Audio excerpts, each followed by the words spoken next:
All right. Let's get started. We have a lot of material to cover today. And welcome back to the leadership journey. We are so excited to be here with you again today. I know you're all wondering, and we've heard some conversations about what's in front of you and what you're doing with that. So more to come very quickly. But welcome back. And before we get started, we really want to start by just summarizing where we've been. And we're on this, I'd say, about 3/6 of the way through this leadership journey. We had 2 sessions. We are on session 3 today. We have a few more left. And we want to just summarize the fact that on the first point, we really talked about defining leadership. You might recall the Jenga game. We walked through the traits of the leader. We saw that our Jenga leader fell down. I always get it wrong. I thought it was authenticity, but my team corrected me. It fell at trust. We all explored how we believe leadership really fits into things and the undeniable impact that traits can have on you being a leader. And then the next session, we really focused on leadership mastery, and we talked about setting goals and setting small, meaningful goals that are really going to make a large difference in how you approach day-to-day as a leader, and that the most important thing is set goals that are realistic for you, for your team, so that you can gain confidence as you achieve them and move forward. Today, we are going to move on to implementing leadership, and we have really 4 topics and segments we're going to focus on today. First, we're going to talk a little bit about self-leadership and what that means to you and how you can execute on that. Second, we're going to focus a little bit on personality management. How many of you have taken a personality test in the past? So we're going to talk a little bit about different traits of personalities and how you can use that in leadership, and then dive into conflict management as well as change management. But before we get started on that, we are going to dive in with a great little exercise and breakout session to get things moving. Okay. Good morning, everyone. You probably all see the little containers around. We don't have enough for everyone, so if you guys can kind of group up. And you're going to build a leader with what is in the container in front of you. We want you to build the best leader you can with what you're given in your container. So now what we want to do is just hear from some of you about your leader, what's amazing about the leader that you built, using their accessories, their characteristics. Tell us a little bit about your leaders. Anybody want to go first? Okay. Good listener. Because of the big ears. Yes. Yes, I like it. Very good. Yeah? Ours is fierce. Fierce. Oh, yes. Yes. Yes. Ours doesn't have a neck, but no leader's perfect. I like it. Very good. Progress over perfection. Okay. Yeah? Well balanced. Yes. Yes. Back here? Adaptable. Adaptable. You have the snowman, right? Yes. Yeah. Okay. And this is the flamingo down here for anybody that didn't see. Anybody else? Okay. All right. So, as we move forward, leave your leaders alone. Don't touch them. Don't get in their way. Let them learn and observe and leave your leaders be as we go through the rest of today. All right? And You're going to want to. You're going to want to play with them, but you can't. Got to leave them be. Yes, definitely heed Randy Lynn's directions. Do not touch a leader. Put them away from you. And we'll check in with them later towards the end of the session. So, do not touch it. So we're on a leadership journey, and we've talked about the fact that leadership is not a destination. You are never going to, quote unquote, arrive as a leader. You're going to continuously evolve and continuously transform. Leaders are not passive bystanders. They're not waiting for the title. They're not waiting to get into the corner office. They're not basing everything based off of where their office location is or what it says next to their name. Leaders are actively seeking out opportunities to improve. And in order to seek out opportunities to improve, we are on slide number 5. You're in section 3. We gave you the slides from the past 2. So if you're trying to find your place, it's the 3rd tab in your binder. The separators didn't make it. My apologies. We had good intentions, but no headers, I guess, for your separators, but you have the little tabs. So. All right, so All right. everyone Everybody good? with us now? Excellent. All right, so why is leading yourself so important? You know, we've talked about Jenga and trust and authenticity, and we know that this is really the bedrock of you being a leader and the bedrock of everything that you do. You cannot truly guide others until you're comfortable guiding yourself, and you have to really use that inner compass and your inner workings to really determine what you're going to do. So knowing who you are is going to become one of the most important things that you do as a leader, and that self-mastery and self-awareness is a huge skill. So the knowledge that you have about yourself is going to become your leadership compass, and it will really direct you where you're going to go in the future. Okay, so Daniel Goleman is an American psychologist. He is an author. He wrote about emotional intelligence. He wrote for the New York Times about, brain and behavior.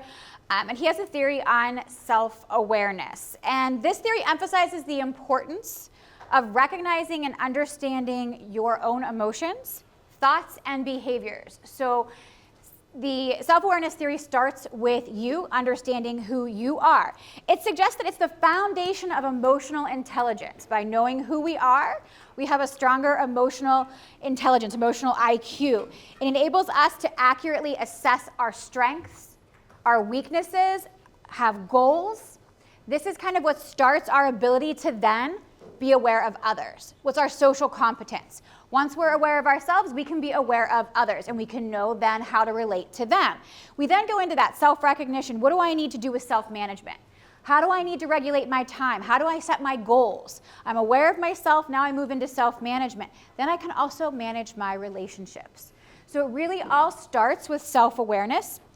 Our social awareness is our ability to accurately notice the emotions of others. Read the room. How many times have you walked into a meeting or a conference room or the breakout room and you're like, ooh, there's a vibe in here, right? You can pick up on it. It's palpable. It's kind of reading the room, finding the temperature of the room. Us having self-awareness allows us to be able to do that and then manage the situation. So I want you to think about the most intense area of the hospital or the healthcare organization or your environment, wherever you work. Think about the most chaotic situation you've walked into, whether it's the emergency department, the operating room, the waiting room, whatever it happens to be. I like to think of leaders as lighthouses, and I want you to really picture yourself as a lighthouse. And as you picture yourself as the lighthouse, picture this crazy environment going around and swirling around you. And I want you to think about yourself as the guiding light.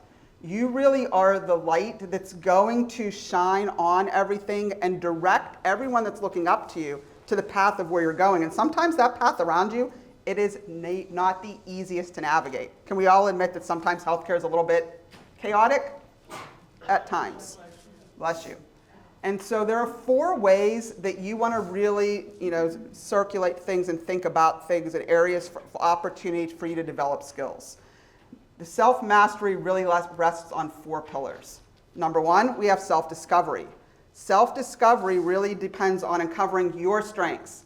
What are you good at? What are you not good at? What do you enjoy? What do you not enjoy? What should you be delegating that you're holding so close to your chest that you don't want to give it up? What's important to you? Number 2 is self-acceptance. And this is the good, the bad, and the ugly. Accepting what you're good at, accepting what you're not good at, and understanding that it's okay. You don't have to be great at everything. That's why you have a team. Self-management. How do you hold yourself accountable? How do you set your goals? How do you work out and meet those goals? And then self-growth. We've talked a lot about the fact that self-growth is that continuous leadership, continuous learning, and always moving forward. By cultivating these 4 pillars, and making sure that you're addressing all of them, you're going to build that solid foundation for your authentic leadership. And when you build that solid foundation for your authentic leadership, it's going to give you the ability to shine that light brighter and brighter and brighter and make sure that your lighthouse is growing strong. So I want you to think for a minute, have you ever really sat down and journaled? How many of you journal as a practice or at least think about it? I know sometimes there's not time in the day, right? But at least ask the questions. And with the self-discovery, how well do you really know yourself? And sometimes it's really hard to even ask these questions. What are your 5 core values? What do you consider to be really important? What do you hold true? And you can think about these now. You can write them down, in your notes beside things. But what principles are most important to you? Integrity, compassion, perseverance, what matters? And if you don't know and that doesn't come to you right away, you need to get a little bit more intimate with that. Why are those values important to you and why do they matter? What does that drive and how does that drive your commitment to your team, to your organization, to your purpose? What's your central beliefs based off of those values and how do they impact you at work? How do they impact you outside of work? And what activities give you energy? What activities are burning you out? Think about those days where you go home and you are so drained that you can't even possibly think about playing with your children or giving time to your loved ones or doing anything else. You kind of plop down on the couch and you stay there the rest of the night. What's draining you? And on those days where you come home and you're energized and you're just jumping around, what's giving you that energy? And become very intimate and then use that information to improve your life, improve your management skills. The first step in self-acceptance is really, thinking through what you believe you need to do. And self-acceptance is important for you as a leader, but it's also important for you as a team member. I want you to think about an orchestra. An orchestra has many different people playing many different instruments. Some of them are good. If you ever played an instrument in elementary school, you were ranked first, second, third. I was never first, which is why I don't play an instrument anymore. But within those orchestras, you have individuals that are strong in different areas. And on your team, you're going to have people that are strong in different areas. We are not trying to make everyone do the same thing. An orchestra has a conductor. The conductor's trying to weave together everyone's strengths to make the best music possible. You are going to weave everyone's strengths based off their personalities, based off their skill sets, to make your team the best and have the best outcomes. And you can do this by accepting accountability for yourself and making sure that as you're accepting accountability for yourself, talking about your strengths and weakness, you're not beating yourself up. What's one of the easiest things to do as a leader? Self-criticize. Consider everything you could have done better. But self-acceptance is not beating yourself up. It's just being aware, understanding what's working, what's not working, and learning from those outcomes. And then you want to own your strengths. Self-acceptance empowers you. Self-acceptance allows you to leverage your unique talents and allows you to understand your strengths so that you can improve and work towards things. When you embrace your authentic self, you embrace your unique talents, you embrace who you are and bring that to the table every single day because you're aware of it, you are going to have better outcomes and offer others a safe space to do the same and allow them to grow into their superpowers as well. Now we're going to talk a little bit about self-management. Self-management is that balance and how we prioritize what needs to be done. It's the ability to regulate your own thoughts, your emotions, your behaviors, your actions. How are you going to behave? How are you going to get it done? You're going to ask yourself, are your goals too big? What gets in your way of your goals? What are your obstacles? What are your options with your goals? Create a plan. What do you need to adjust in order to achieve your goals? Take responsibility for your growth and your success. If you want to set a goal, set that goal. Ask yourself those questions. Move forward. Call upon your strengths. The last slide had that Strengths Finder on there. When's the last time you listed your strengths? When's the last time that you really sat down and made a list of your strengths? Sometimes when we get moved into a leadership position, we forget our strengths. We kind of have this amnesia effect that comes in, like, how did I get here? What am I doing? How am I going to be good in this role? And if you really call upon your strengths, remind yourself of how you got that position, then you're really able to have that self-awareness and that self-management and work towards your goals. We want to make sure we have organization, we have direction, and we monitor where we're going. It's okay to make a mistake. It's okay to not have a neck like our little unicorn back there. And we're still going to be able to move forward. Next, self-growth. You're all doing it right now, right? We're all here together. We're all working on growing our skills, growing our knowledge base, and becoming better leaders. So we want to be accountable. Part of self-growth is being open to feedback. Feedback's hard. It's hard to give. It's hard to receive. And sometimes we're really bad at even taking a compliment. We're bad at celebrating ourselves, but we have to be open to feedback. We want to actively seek the understanding around situations. This is part of self-growth. Why is this happening? What's happening in my department? What's leading to this outcome? We need to understand that. We need to look for opportunities for improvement. whether that's how you communicate, whether that's how you stand and present to your team, whether that's how you create your schedule for your team. What are areas of improvement that you need to look at? Part of self-growth is being curious. We always hear that term like curiosity killed the cat, but actually curiosity is great for self-growth. Ask the questions, have a continuous cycle of learning. Continue to learn so that you can improve yourself and continue on that journey of self-growth. So next, we're going to talk about some of the things that might stand in your way of becoming the most effective leader possible. And I feel like I lost my mic, but maybe not. I didn't notice. Okay, I'll just. Can you all hear her? Yeah. Does Okay. she need to yell? All right, perfect. Okay, good. Mic is on? Okay. So we're going to talk next about derailers, and I really think about these as self-sabotage. And many times, self-sabotage really is something that we can all relate to, because how many of you have tried at one time or another to improve your health? And you set out and you're like, I'm going to eat healthy, I'm going to do all the things, I'm going to walk 30 days, I'm going to meditate at night, I'm going to sleep 8 hours. And then Friday comes and you eat pizza and beer, and you're like, well, I already ate pizza and beer on Friday night, so I'm just not going to do anything on Saturday and Sunday, and I'll start again Monday. We're always starting again. How many can relate to these? I do it almost every single week. So we have these derailers that we're focusing on, and by recognizing these challenges, we can really focus on getting past them. It's really like a railroad track, and these derailers and things that we do to self-sabotage us is when we're falling into that rut of the railroad track, and we want to do everything that we can to get past this. The first derailer is avoidance. When things get tough, we ignore them. It's great. We know that there are, priorities that we should be addressing, conflicts that might be happening between the nurses and the physicians, areas that we have to talk through. But we don't want to do the things that are tough. We avoid them. And when we avoid them, they fester, they get worse. And there are 2 ways that we do it. Number 1, you have cognitive avoidance, which is the first head of the 2-headed monster. And cognitive avoidance, we just block it out. It's not even there. And this means we're denying that there's even a problem, whatever it is. We're just denying that it exists. The second way, and the second head of the 2-headed monster, is when we have behavioral avoidance. And this is when we procrastinate.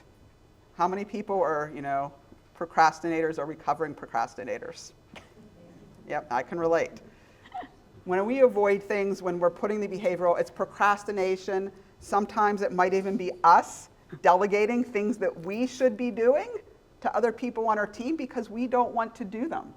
It's behavioral avoidance. We know that it's our responsibility, and there's a difference between delegating things that other people should do because they're the right people to do it, and delegating things that you should do. And this is one way to avoid it. So when we've all experienced this, and remember, leaders confront challenges head on. Okay. Our next derailer is burnout. And I know burnout is a word that we are all hearing on the daily, right? But let's be honest about burnout. It's easy to say I'm burned out, right? Oh, I'm burned out.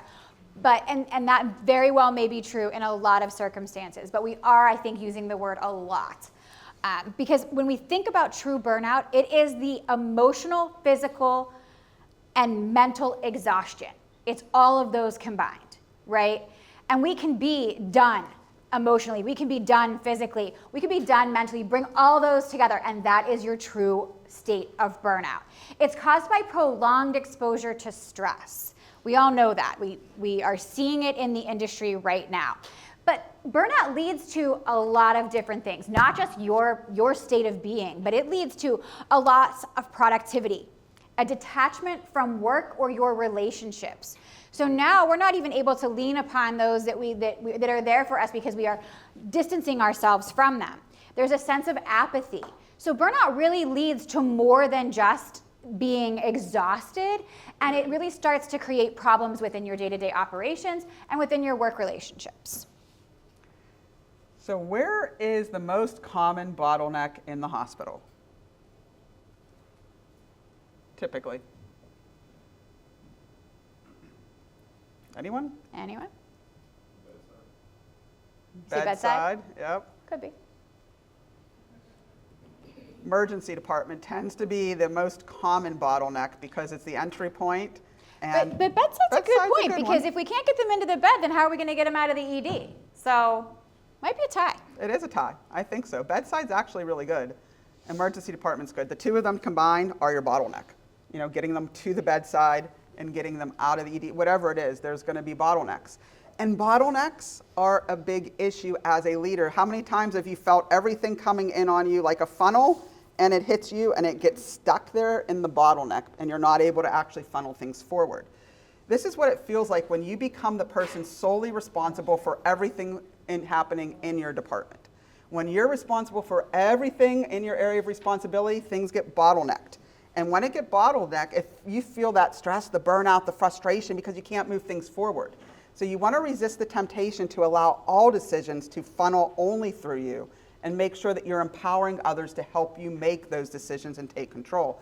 When you're micromanagement, when you're overloading yourself, when you're taking responsibility for too much, it's going to get stuck there. And then you're going to really prohibit yourself from making those other components. Overcoming the bottleneck derailer is going to be important to keep your leadership goals moving forward and help you to make sure things aren't just getting stuck with you. We just talked to a CEO yesterday, and he said that his leaders don't have time. So the question is, why don't they have time? Are they the bottleneck? Is it because they're not delegating? And so delegation is our next derailer. So delegating, who struggles with delegating? Because I'm really good at it, and it's going to take me time to teach somebody else to do it, and then they're going to make mistakes, and then I'm going to have to fix their mistakes. So I'm just going to do it because it's going to save me time. Sound I'm really familiar? bad at it. I don't delegate anything. True story. So when we think about that, when we don't delegate, we actually create a bottleneck. We create burnout for ourselves.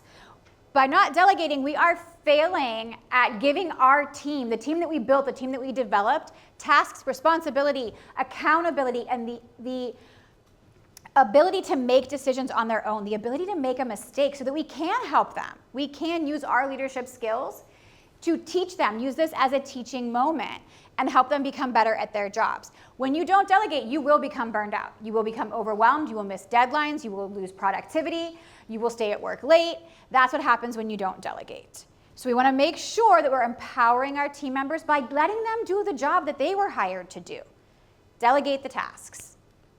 Next is feedback. Communication is essential when we're working in a leadership role, and it's one of the most important things that we can do. And feedback is a two-way street. It goes both ways. We have two responsibilities as leaders.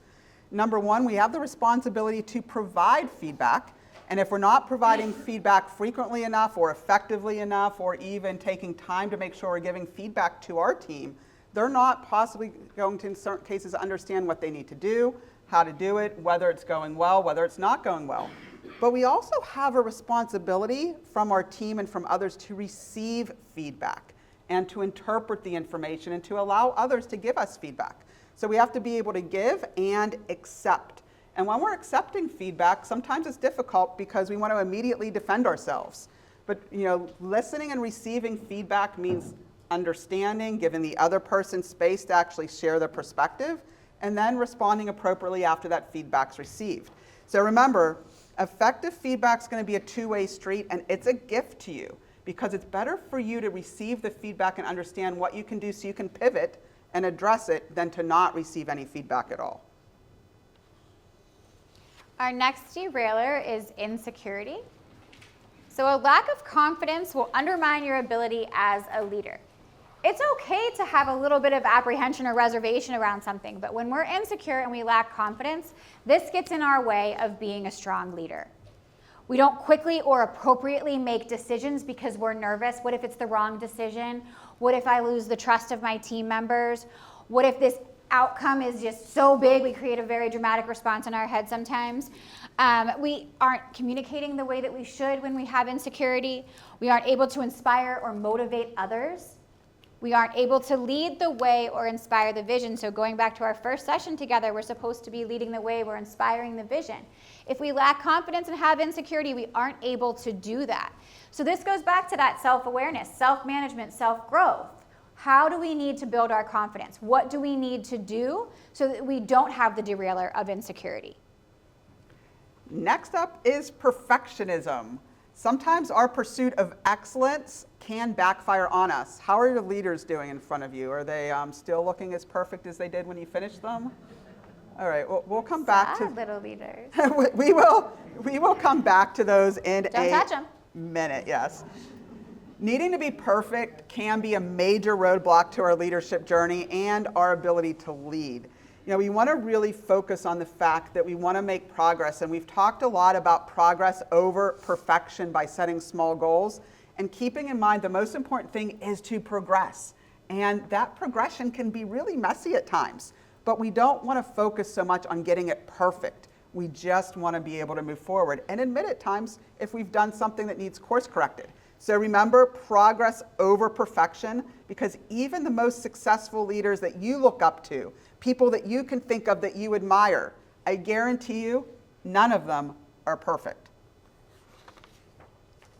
Our next derailer is procrastination. We talked a little bit about this with avoidance, but sometimes we procrastinate just because we're bad at time management. Sometimes we procrastinate because we really like the rush of doing it at the 11th hour. It feels great. Sometimes we procrastinate because we just do. It's just part of who we are. But procrastination diminishes your effectiveness. We all know that, right? If we're waiting till the 11th minute, then our team isn't trusting us. Why are we doing this at the 11th hour? Why now? Why again? Oh, here we go again. We're doing it at the 11th hour. And so we start to lose that trust with our team. They start to lose confidence in us. We lose productivity. There's a lack of accountability. We have poor decision making when we procrastinate because, again, now we sometimes have a knee-jerk reaction. We knew that presentation was coming. We knew that meeting was coming, but we waited. And so now we're making a little bit more of a knee-jerk reaction, or we're rushing to throw things together, so now our presentation isn't polished. Our message isn't polished. Again, we're losing that relationship, that connection that we have with our team. And you probably are missing some deadlines too when we procrastinate. It's inevitable because there's competing priorities. Next up is the short game. And what does playing the short game mean? Playing the short game means that we're consistently and effectively only focused on today because today has 55,000 different flyers that we are putting out. I'm going to make a comment, and I'm not doing it to call anyone out, but I guarantee that some of you have been on your phones checking your emails and responding to emails because already in the 30 minutes that you've been out of the office or not on the floor at the hospital, or you've been gone in the morning, there are 15 fires that you need to put out, and you're already itching to get back to the floor because those fires can't possibly wait until you get back for you to fix them. Did you not delegate?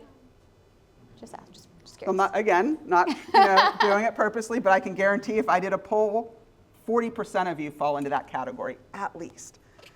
So that is the short game. That's because we have to address everything right now, and all we're doing is putting out fires day in and day out. We go to work, we look at the fires that are on the board, we put the fires out, we go to lunch, we come back, we put the fires out, we go home, we come back in the morning, we put the fires out.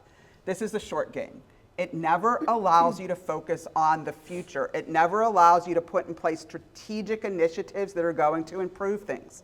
So you need to balance the short-term fire extinguishing with the long-term strategic visions. And the strategic visions are what's going to allow you and your team to get out of the fire extinguishing business.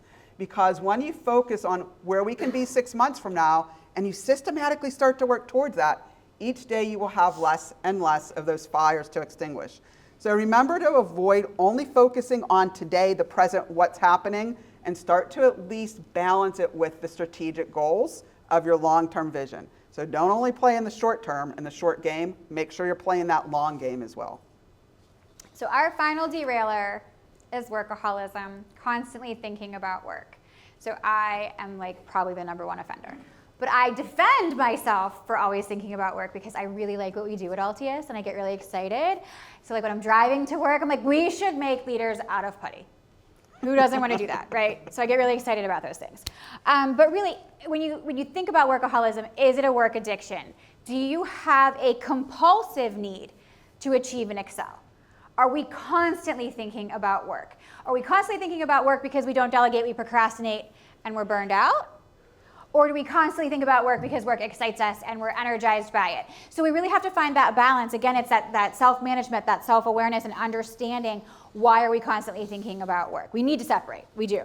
But when we're constantly in that mode of thinking about work, we start to lose confidence. We're probably procrastinating, we're probably not delegating, we're probably not thinking about the strategic plans that we need to, we're doing the short game. So all of these derailers kind of build on top of each other, if you saw like kind of the theme that was happening with these derailers. So we find ourselves in a position where we're consumed by our work and we don't have that harmony between our work-life balance, and we have been derailed as a leader. All right, now a little bit of participation. I just want you to think about, out of those 10 derailers, which one resonated with you the most? Which one you found to be something that you need to really focus on?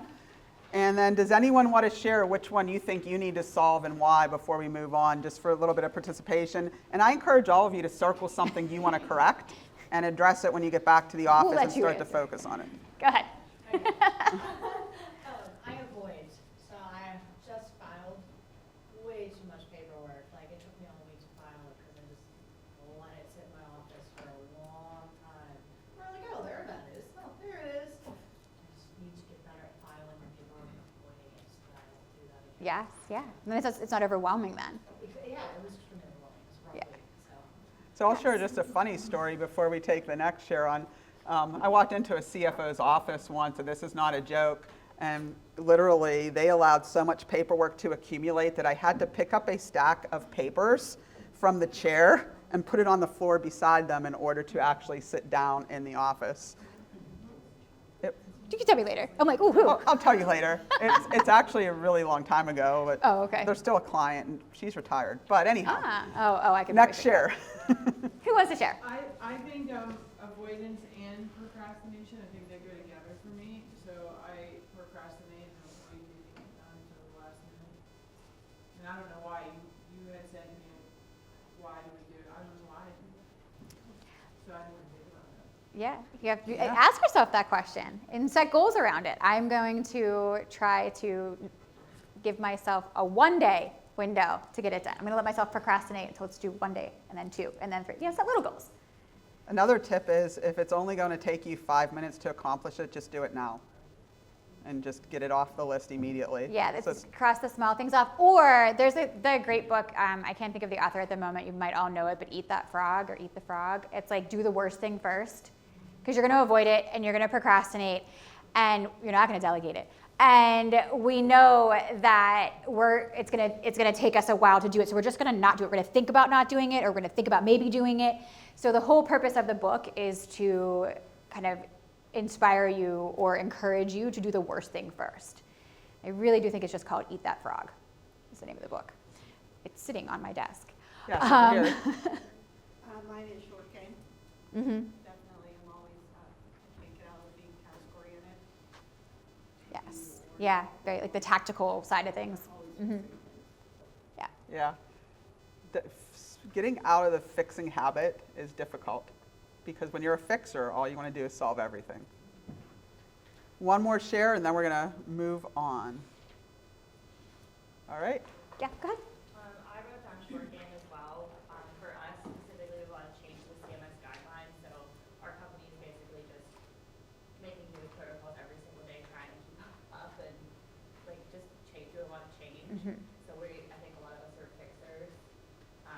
So it's just a constant trying to be better and hit those guidelines and those goals, but without knowing what the long term will be. Yeah, I really think that CMS this year decided that they were all going to just sit in a room and come up with regulations that were going to really turn everyone's heads somewhere. I think there's like 4,800 pages of different regulations that launched this year.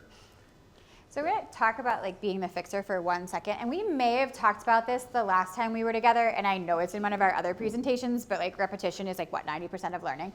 So, but we as leaders, we're always, we want to fix, we want a solution, and we don't delegate because we know how to do it best. But 70% of the time when somebody comes to you, they're coming to you to validate information, they're coming to inform you about something, or they're coming to vent to you about something. 70% of the time, they're coming to do those 3 things. They just want to get it off their chest. They just want to tell you that, hey, you just need to know this. But 70% of the time as leaders, we are ready to direct or fix, right? We are there and we are ready to give direction, or we're ready to ideate. We're ready to solve the problem for you. But that's an imbalance. We need to be ready to just listen, absorb the information, and ask those questions. Do you want me to step in? Do you need my help? I've just thrown all my articles and books out there, but there's a Harvard Business Review article about Not My Monkey, right? It's a great article. Don't take the monkey. If somebody comes into your office with a problem, it's still their monkey. Don't take it. Because then it's yours. You have to feed it. You have to bathe it. You have to take care of it. It's not yours. Don't take it. So again, another really good article about that balance between fixing and supporting. And something we will do when we're back in the office this week or next, we will take the references to books that we provided to you and articles and drop them in the group Google feed so that you can actually look it up. And one thing that we'll drop in is the strengthfinders.com, which I failed to mention during an earlier slide. I brought it up a And little Randy bit, Lynn but we brought it talk up. about it again later, the Gallup, yeah. No. So ways to build confidence, and the reason I brought up the Strength Finders is, number one, we're going to give you 5 tips. We talked about everything that can derail you, but how can you gain your confidence and really make sure you hold on to it consistently? So these are really 5 quick tactics that anytime that you're feeling down and you're not feeling strong, what can you do to build your confidence? Well, number one, acknowledge your strengths. And if you're not aware of what those are, you can take the free Strength Finders, thing, and it'll give you all the things that you're doing well at. There are a lot of other strengths that you test that you can do for free. There's a lot of free information out there. When you focus on your strengths and celebrate those successes, both big and small, you're going to reinforce yourself, and it can be the smallest thing. That gives you confidence. And that's number one. You have to maintain that confidence. If you are feeling down, you've had a horrible day, do anything that's going to give you that strength back, which means just cross something off the list, accomplish something, make that difficult phone call that you haven't wanted to make, do anything to gain strength back. Number 2 is you want to set achievable goals. That's the second way to gain confidence. If you're not setting achievable goals, you're going to feel really dejected. I'll go back to the whole situation about the pizza and the beer and the weekend, and whenever I blow the whole weekend and make all those decisions the whole weekend long, I'm not feeling too great Monday morning. But if you stick to those goals and you commit to them and you do the things that make you there, you're feeling better. And it's the same thing with leadership. If you said you're going to write a paper and you're going to get it to someone by Monday morning, or revise a proposal, and you walk in Monday morning and someone says, hey, where are the updates to that proposal? You're like, oh, didn't get to it. You immediately feel down. So make sure you keep the commitments and set goals that you can accomplish and deadlines that you can accomplish. Number 3, embrace the positive self-talk. You want to make sure that you are always feeding yourself positive messages. And I envision this to every morning we're getting up and we're looking in the mirror and you're looking at what's coming back, and you're either going to think about, I am great, I'm doing well, I can't wait to embrace this day, or you're running through all of the things that are in your mind that are cycling, like that negative self-talk about, I'm a horrible leader, I'm not great at this, I can't believe, da-da-da-da-da-da-da-da-da-da-da.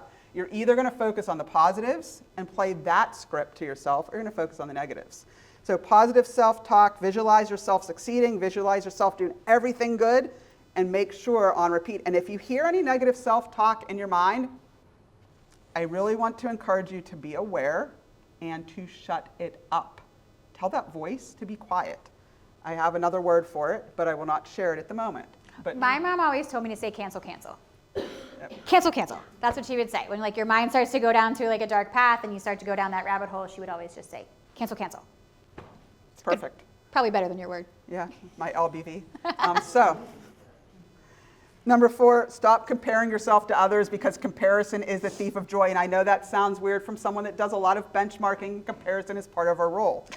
But comparison can be the thief of joy if all you're doing is comparing yourself to other leaders, comparing yourself to other areas, comparing yourself to other people. Make sure that you're only comparing yourself to what you've done in the past and what you want to do in the future. And by doing that and focusing on that and really focusing on your goals and needs, you can keep yourself out of the comparison task and make sure that you're really focused on inspiration instead of those components. And number 5, continuing education.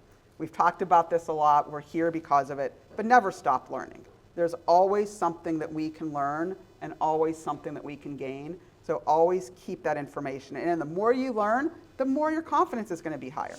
And those all go together to really help you to be your best self. And when you're your best self, again, back to the lighthouse, when you're best self, you are going to shine bright and you're going to be able to actually direct everyone on the path that you want them to be directed to. So striving to be your best self really has a few components. One, create a positive environment for your team. Make them excited, make them happy about where things are going. We talked about that negativity during the last in-person session, but be that positive beacon of hope that's going to shine light on everything, even if it's dark at times. 2, foster the strong team relationships so everyone feels connected together. And then you also want to focus on goal achievement. And as we're doing those, we have 4 effective traits that self-leaders really possess. We're punctual with things. With our time, we arrive on time. If we say we're going to be in a meeting on time, we're there. We're not the person that's coming in 15 minutes after the meeting started and disrupting everything, asking people to go back and summarize and talk to things. We're punctual. We want to make sure that we're honest, we're open, and consistent. And if we're doing all of those things, you can really become that leader that's able to address a lot of different things. All right, so now we're going to talk a little bit about personality management. Now this is the personality management of others. We talked a lot about managing yourself, self-awareness. So now we're moving into that other side of Daniel Goleman's theory around self-awareness. We're going to talk a little bit about that personality management. So it's dynamic. It's essential to leadership, to effective leadership, to truly understand the characteristics of your team. We need to know that so-and-so isn't shy, she's quiet. We need to know that so-and-so can come off a bit abrasive but with good intentions, right? We need to understand the various characteristics and personality traits of our team members. This helps us have a supportive and inclusive environment for our team. Our team is going to be more confident, they're going to be more comfortable, they're going to have more respect for you as a leader if we acknowledge and understand their personality types. Team members are going to feel valued. They're going to be understood. They're going to feel empowered. Again, that's what we want to do. We want to empower our leaders and our team members. So for the next couple of slides, we're going to talk about the importance and benefits of personality management. We're going to talk about some of the assessments. I know we saw a bunch of hands, so we're going to explore that a little bit about the different assessments that are out there. And then how we just really understand those personality types and start to help them work together. And part of our job as a leader with personality management is helping our various personalities work together, right? So having a controller be able to work with a supporter. We need to be able to let them work together too and help them understand their personalities. So again, personality management involves understanding, adapting, and leveraging the diverse personalities on your team. So giving people the task. It's about the right person having the right task and the right tools. And if we give the wrong personality the wrong task, we might not have the desired outcome that we're looking for. So personality management can include those personality assessments. It can include communication training. It can include conflict management, which we're going to talk about a little bit later. And it's helping our leaders develop and promote a culture of respect. So really think about how to work with the various personalities. Do we avoid certain people because they have difficult personalities? Do we overload other people because or you overloaded at times? Do people always come to you because you have a yes personality? You can't tell anybody no. So everybody comes to you and you end up getting all that extra work, right? So we're going back to that burnout that we're experiencing because we don't tell people no. So those are the things we want to think about with personality management. And why is it important? Well, we maximize team cohesiveness, we maximize strengths, we don't call on people's weaknesses. We're really creating a productive and effective operational team by using those strengths and communication styles for the individuals within our group. So really, again, calling upon strengths, identifying them, and using them to our benefit. And when should you actually think about using personality management, either with yourself, with your team, and when does it become really important? And I just want you to think through opportunities when you could potentially benefit from it. Well, first, anytime you have a new staff coming on board or you're integrating a new team member, it can be really important for you as a leader to actually have them take some type of personality management test. And it can be simple, help them understand their strengths. It can be but it helps you understand what resonates with them and how you need to flip the script on how you address communication with them, how you need to get them on your page and work with them. Anytime you're onboarding a new team member, personality, component tests, sometimes it's viewed as a negative, but it's actually positive. You can make them fun. But it gives you perspective as a leader on what resonates and what makes that person actually productive and what they resonate with. Number 2, project formation. If you're putting a team together, if you have all controllers, what's going to happen? Everyone's going to take charge and nothing's going to get done because everyone's controlling the outcome and they're fighting over. A lot of conflict that's going to happen. There's going to be a lot of conflict. There's going to be a lot of battles if everyone's in the controller and type A. So when you're putting a new project together, making sure you have a balanced team of everyone that's going to be involved. You need the analyzer, your CFO, you need the operator that's going to be able to operate, you need the CEO. So thinking through all of those, they tend to have very distinct personalities that fall into those categories. When you're working with individual employees and you're focusing on interactions, especially if there's a conflict, you want to be able to flex between the different personalities so that you can think about how will this communication land best with that person. How many of you have heard about love languages or use love languages? Everyone has a different love language. Some people respond very well to presents. And you know that if I am able to buy a present that is meaningful, that's going to resonate. Some people do better with simple gesture and letting know that, hey, I'm grateful for you. I love you. You mean a lot to me. Everyone has a different love language. In the same way, everyone responds to different things in the workplace. We want to make sure we're focusing on it during leadership transitions. Many of you have been brought into leadership roles. Many of you probably aspire to move into larger leadership roles. I also think some of you probably have moved from organization to organization. How many of you have changed organizations, moved into a very large team, and all of a sudden you have 25 new people that you know nothing about that are reporting to you, or 10, or 5? Whatever it is.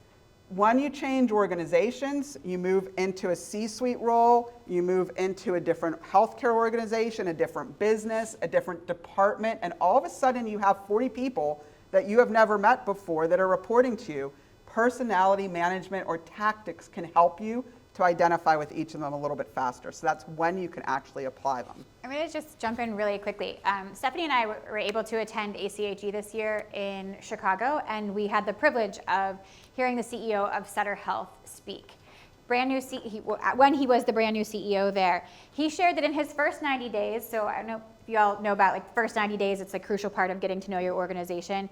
A lot of CEOs take those first 90 days to dig into the finances and to dig into a strategic plan. He actually spent the first 90 days getting to know his team, getting to know his leaders that reported up to him, getting to know the directors, every layer of leadership. He spent time getting to know his team, understanding their characteristics, their traits, what makes them tick, what's working for them, what's not working for them. So if the CEO of Sutter Health can do it, I think that we as leaders can do it in our departments, within our organizations. Get to know the people that are reporting up to you. So how do you really focus on this? We've established the when of personality management and focus on when it might apply to you, but how do you actually implement it? And what does it really do for you? Well, number one, it helps you to become a communication chameleon. And when you're a communication chameleon, you can adapt your communication to land with whoever you are working with. Leadership is an enrollment game. And adapting what you're saying based off the personalities of the individuals that you have to land that communication with is really changing your communication based on the audience. And this is being a communication chameleon. That's how. You can adapt your management style based off of the situation and providing clear goals so that everyone has autonomy based off of those personality traits and they can thrive on that structure and feedback. We can facilitate the team building around it.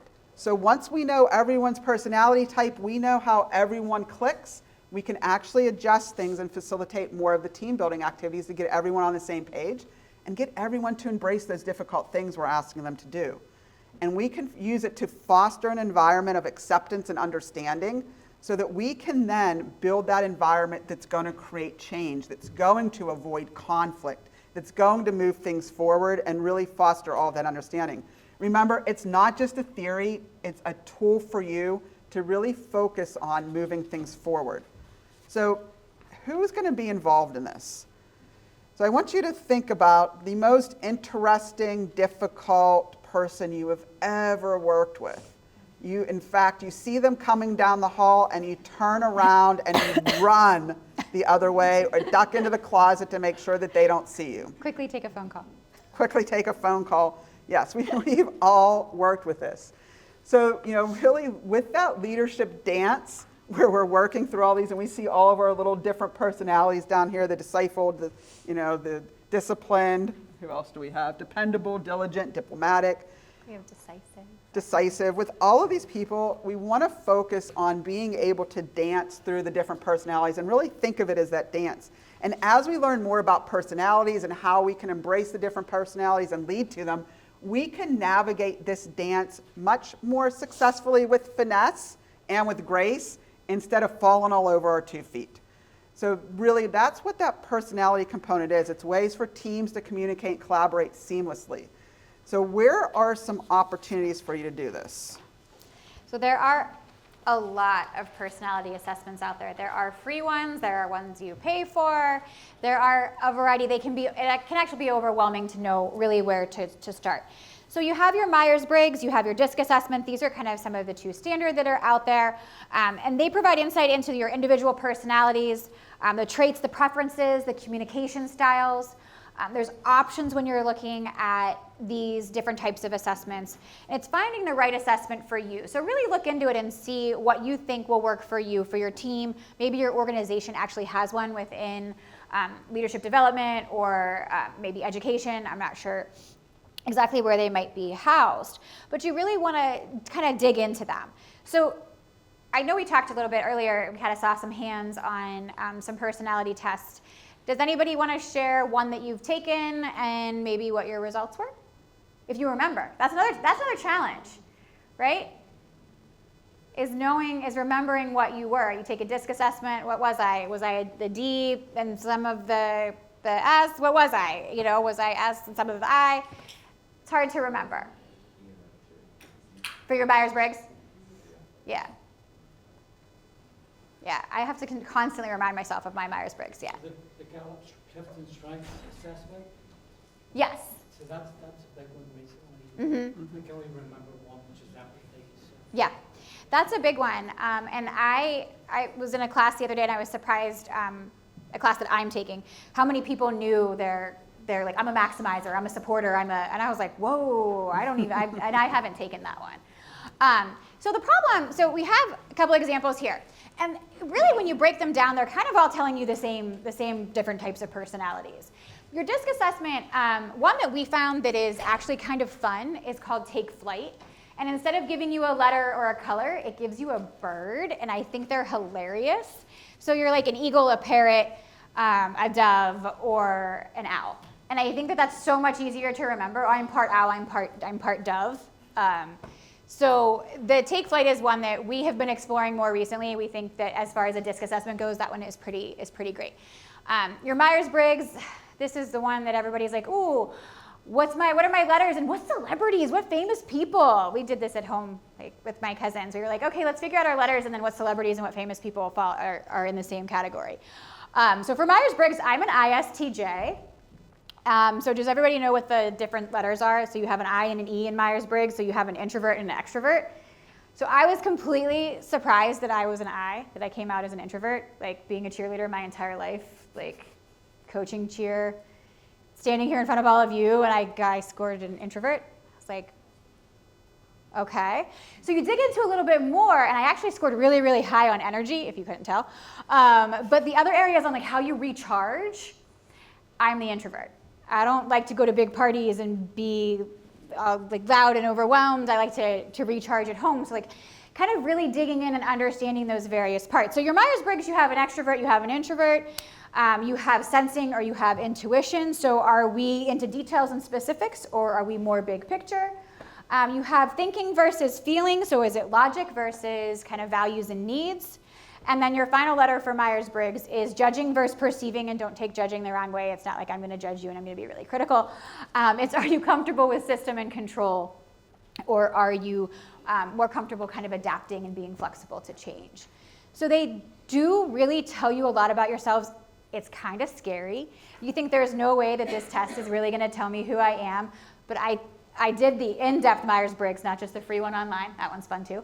But and it told me that I might be intimidating when I ask questions, which we have heard with our clients that I may sometimes need to back off a little and not be so stacking with my questions and digging.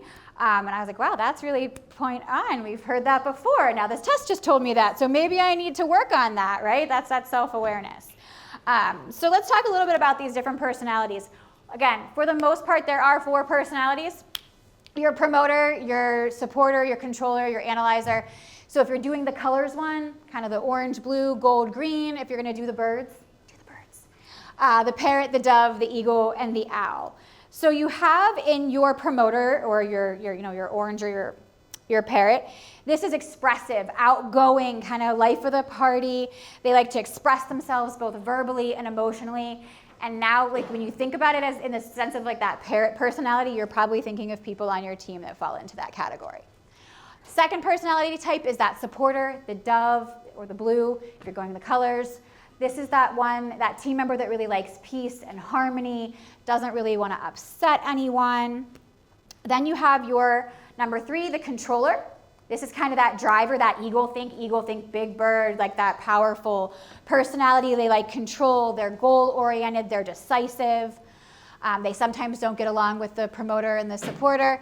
Then you have your analyzer, so you have your owl. They need to know all the details. Is anybody on your team that needs every last detail of what is going to happen in the project, and they're not comfortable? They ask a lot of questions. They ask a lot of the whys. So that's going to be your analyzer. They like data. They like stats. They like figures. They like to know the information. And all of these, you're going to pretty much have a dominant, and then you'll have a secondary. And sometimes, depending on the day that you take the test, you'll get different things. I've tested as a supporting analyzer. I've also tested as an analyzing supporter. And again, it can be, the different categories of things when you look at these components. But really, 4 dominant different components. Number 1 is the promoter, which is personality 1. This is the life of the party. The person that anytime you're at a party, they are full of energy. They are typically your salespeople. They are full of energy. They're going to always be involved and jump in. They're quick to make decisions. They base a lot of things on intuition. They tend to be very happy. They tend to be very bubbly. And they always have that infectious energy where everyone is magnetized to them and everyone just always wants to be around them because they're happy, they're having fun. Everything's a party, always, with the promoter. When we look at personality number 2, now we're talking more about the flip side of the promoter, which is the supporter. The supporter is more interested in the calm. We want to, really, as Randy Lynn, maybe recharge alone. The supporter is interested in the team's willingness and other people's happiness more so than themselves. They want to fix everything. They want to be there for everyone. They're less interested in taking the lead and more comfortable just being there on the sideline supporting everyone, making sure that you're thriving in that, but allowing others to initiate things. Non-competitive promoters can be a little competitive. Supporters tend to be a little non-competitive, willingness to take direction. So it's great to delegate tasks to supporters, not necessarily have them being the ones that are going to delegate. Next up, we have the controllers. The controllers are typically operations oriented. They just get things done. They are going to take charge of the timeline, take charge of the tasks, check things off, have a plan for everything. One of their hallmarks is they will make decisions quickly, while supporters tend to take a long time to make decisions. Controllers, they're going to make the decision on what they're doing and move forward with it. They tend to perform at capacity levels, always taking on more, always wanting more, and can handle a lot more because they're controlling it. They also excel at details. They are going to strive for accuracy. They're going to possess a lot of those tactics, and they have that competitive spirit. They want to be first. They want to get it done. They want to get it done right. They're natural leaders. When they thrive on that, they're competitive, and they're really, if you think of that force of nature, some of the controllers who are really operational and really driven, they're the people that are just charging forward, and sometimes there's a wake of things, that's left behind them as a wake in the past because people are like, oh my gosh, what just happened? Because again, they're driving, and that's all they're really focusing on. Now, this is a positive thing, and it's something that can really be great whenever you're working towards teams because they're persistent and working through things. Number 4, now we're focusing on the analyzer. CFOs, controllers, data-driven, love Controller numbers. the position, not controller the personality Yes, type. controller position, not controlling personality. Love the numbers. They're the people that ask for the analytics and ask for the benchmarks, and once they have them, they want them again. This is great information, but I think I really need some more numbers before I make a decision. Can you, crunch this another way and show it to me? Yeah, we have the information for last quarter, but do you have it for yesterday? Do you have it for tomorrow? Do you know where it is? Analyzer is asking how. Data-driven fact finders, you always have to have someone that's in this focus on your team to look at the numbers, crunch. Persistent, they're always going to go back. They pursue knowledge, they focus on achieving goals, but that brilliance really is on that complexity of the numbers, the data, making logical decisions based off of that, and very structured in those logical components. Great. So who here thinks that, maybe go back to the 4 blocks? The 4 blocks, yeah. Awesome. So who here thinks that they fall into number 1, the promoter, the parrot? Good. All right, what about number 2, the supporter, the dove? We have a lot of supporters and doves in healthcare, to be honest. Yeah. A lot. All right, what about that controller, that eagle? Nice. And then the analyzer, the owl. Yeah. You can fall into multiple categories, by the way. You usually get kind of 1 to 2, or they'll tell you, kind of what your secondaries are.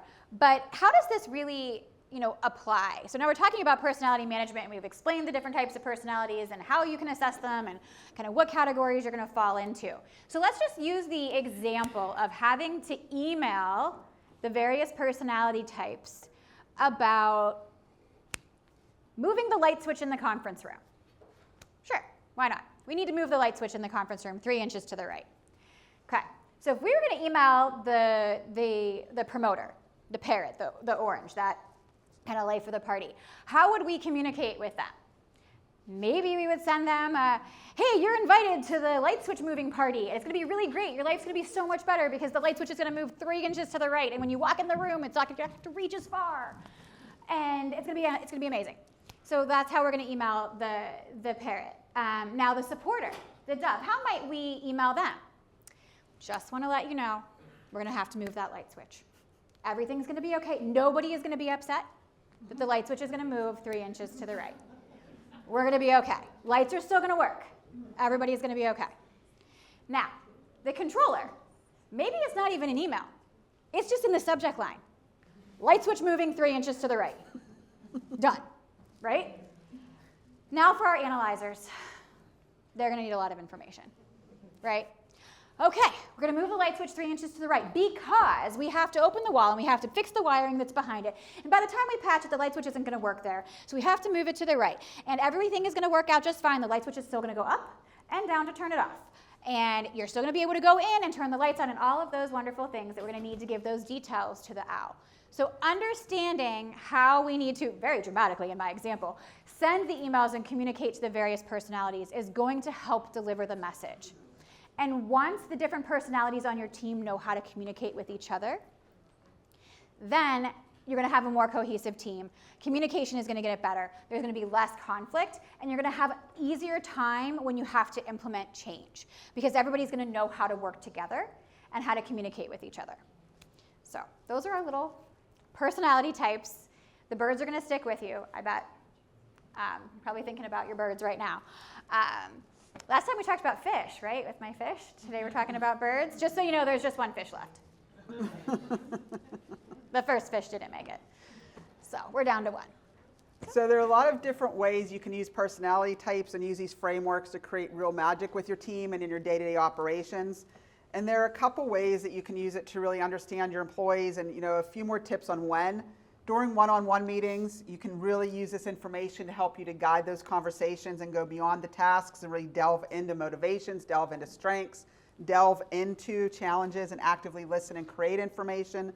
You can use it to go beyond labels. So we shouldn't really focus on it to label, because sometimes when we're talking about being labeled as a promoter or labeled as a supporter, we can use that as a way to start to label, but we want to go beyond the labels you really want to resist the urge to label and really focus on the unique strengths of the individual people and go beyond it and use it to coach.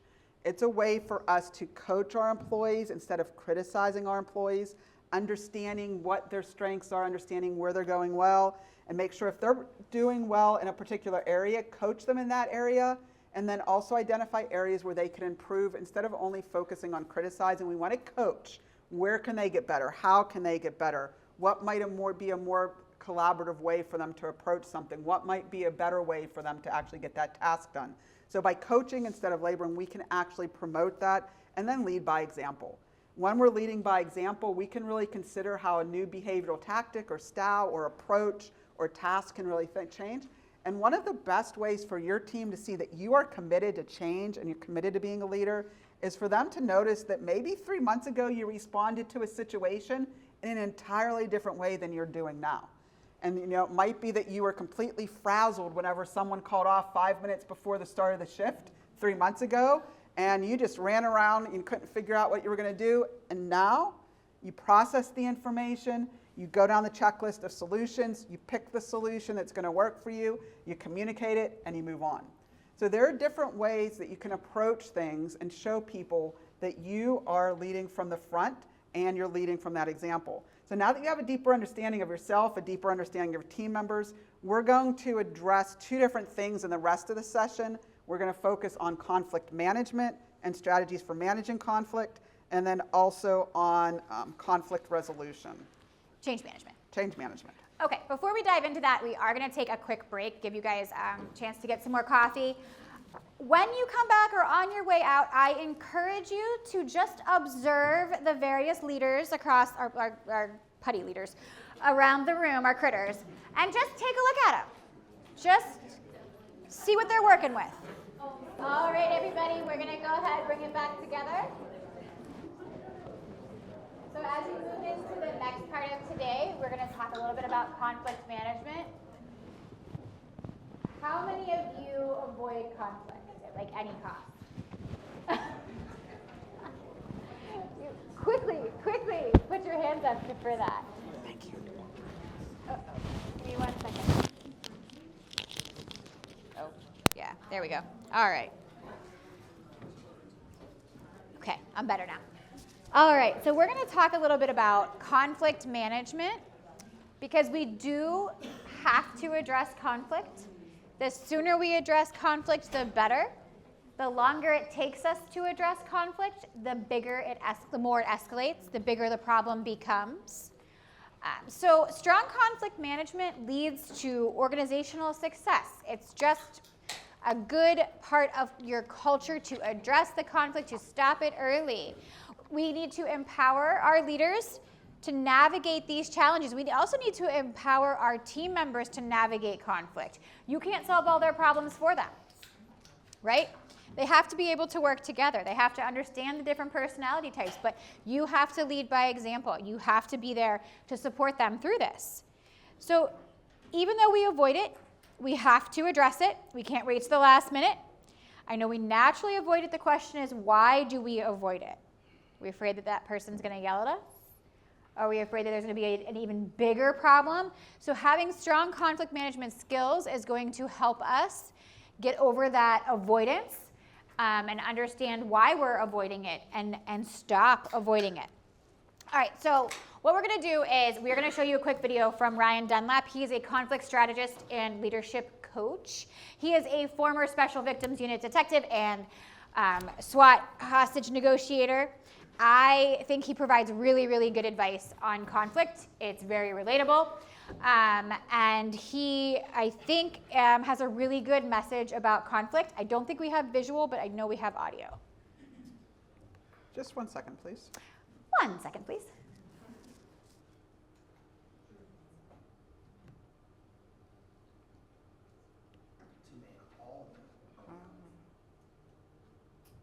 How do I restore? Ask yourself those questions first, and then plan your conflict resolution approach around those elements. You ask yourself a question. What does a win look like? Like, how will you know that you succeeded? See, most people engage in conflict with a list of objectives, but no clear outcome in mind. And the problem is that these objectives we have rarely lead to resolution. So for example, you may jump into conflict with the intention of giving someone a piece of your mind. Uh-oh. Or you may engage in conflict demanding that someone else accepts responsibility for something they've done. But then what? Like, you said your piece, and the other person either did or did not take responsibility for what went wrong. But what's the next step? Because you still have to solve the problem. And this is where so many people become stuck in conflict. All of their energy was spent on either talking about a problem or blaming someone for a problem. And they neglected to consider how to actually solve the problem. So instead, I want you to begin with the end in mind. Know at the very beginning what resolution looks like. How should you feel when it's over? What should you be able to do once the problem is solved? And what needs to happen to make all of that a reality? Ask yourself those questions first, and then plan your conflict resolution approach around those outcomes. Let me know how it works for you. Before you decide. So I think that we can all relate to that. We just sometimes want to win the argument. We just want to be right. And we don't necessarily go into the conflict, that situation, with what we want the end result to be, right? So why are we arguing about this? What do we want that end result to be? Why are we addressing this? What do we want the resolution to be? So it's something to think about and keep in mind as we go through conflict management.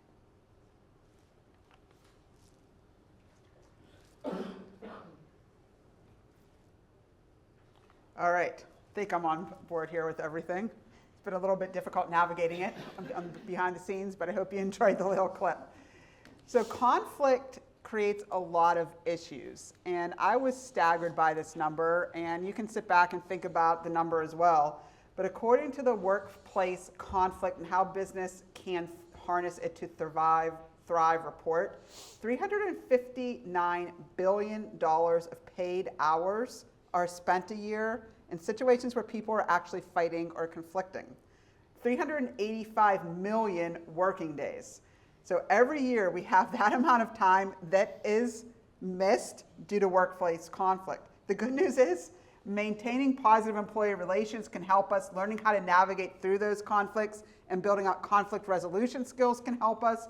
And there are a lot of ways that we can move forward and actually kind of diffuse things before they actually get started. Number one, we want to increase visibility and lead with visibility. A strong leader, present. A strong leader is accessible. And now that my mic's working, I have to remember not to yell. So make yourself visible, make sure that you're avoiding conflict, and foster that, open communication and address concerns early on. Next, open communication is key.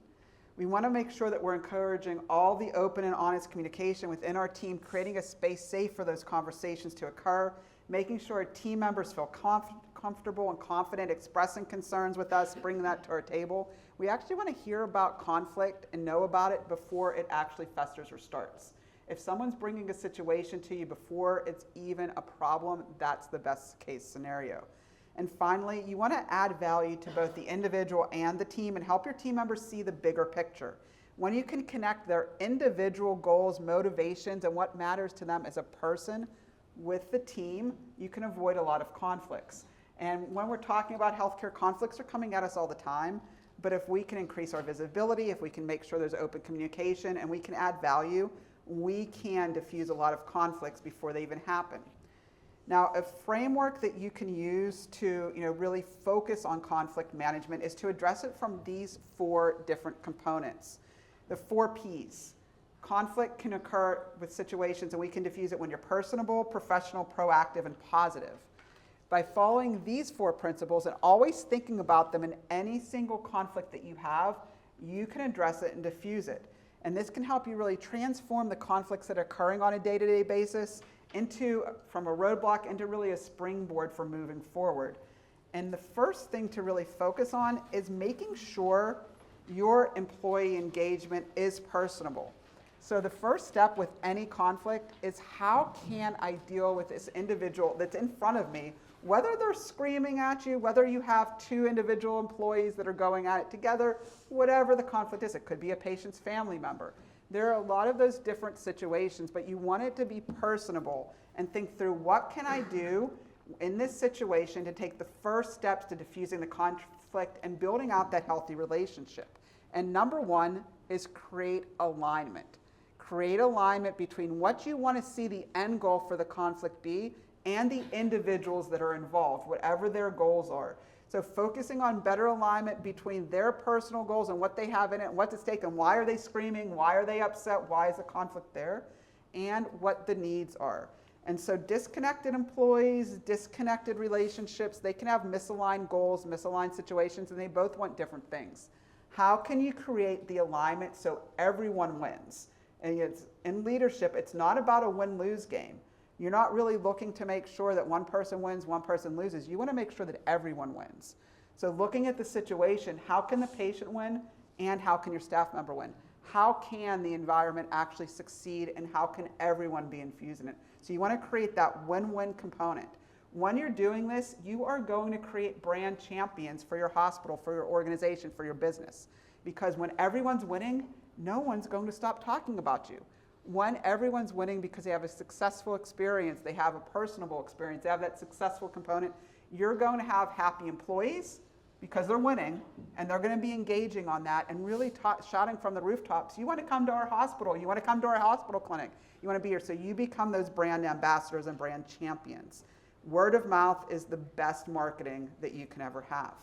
You can also diffuse conflict when you're talking through situations and looking at workplace drama. Because again, less workplace drama, less gossip will diffuse a lot of conflicts in a lot of situations. So the less workplace drama that you have, because the more satisfied your employees are, the less conflicts that are going to actually surface in the first place. They're going to be more likely to collaborate, they're going to be more likely to be involved, they're going to be happier to actually get involved in the situation. And this will reduce unnecessary friction. You'll have less turnover, which means you have less need to recruit. You will have better team relationships. One of the most difficult things right now about keeping a consistent team and having healthcare outcomes that matter is the turnover that we're all experiencing. When you're losing 20% of your staff, 30% of your staff, 40% of your staff, 50% of your staff in a year, how hard is it to actually get to know your team members? Very difficult. So focusing on that turnover, making sure that you're focusing on recruitment and then getting people engaged is going to help you with those components. So reducing the turnover costs and then building out that additional commitment.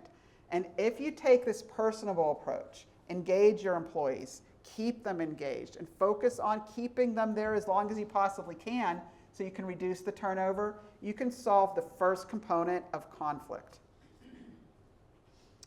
Just a little bit about that workplace or the drama that we were talking about, less drama.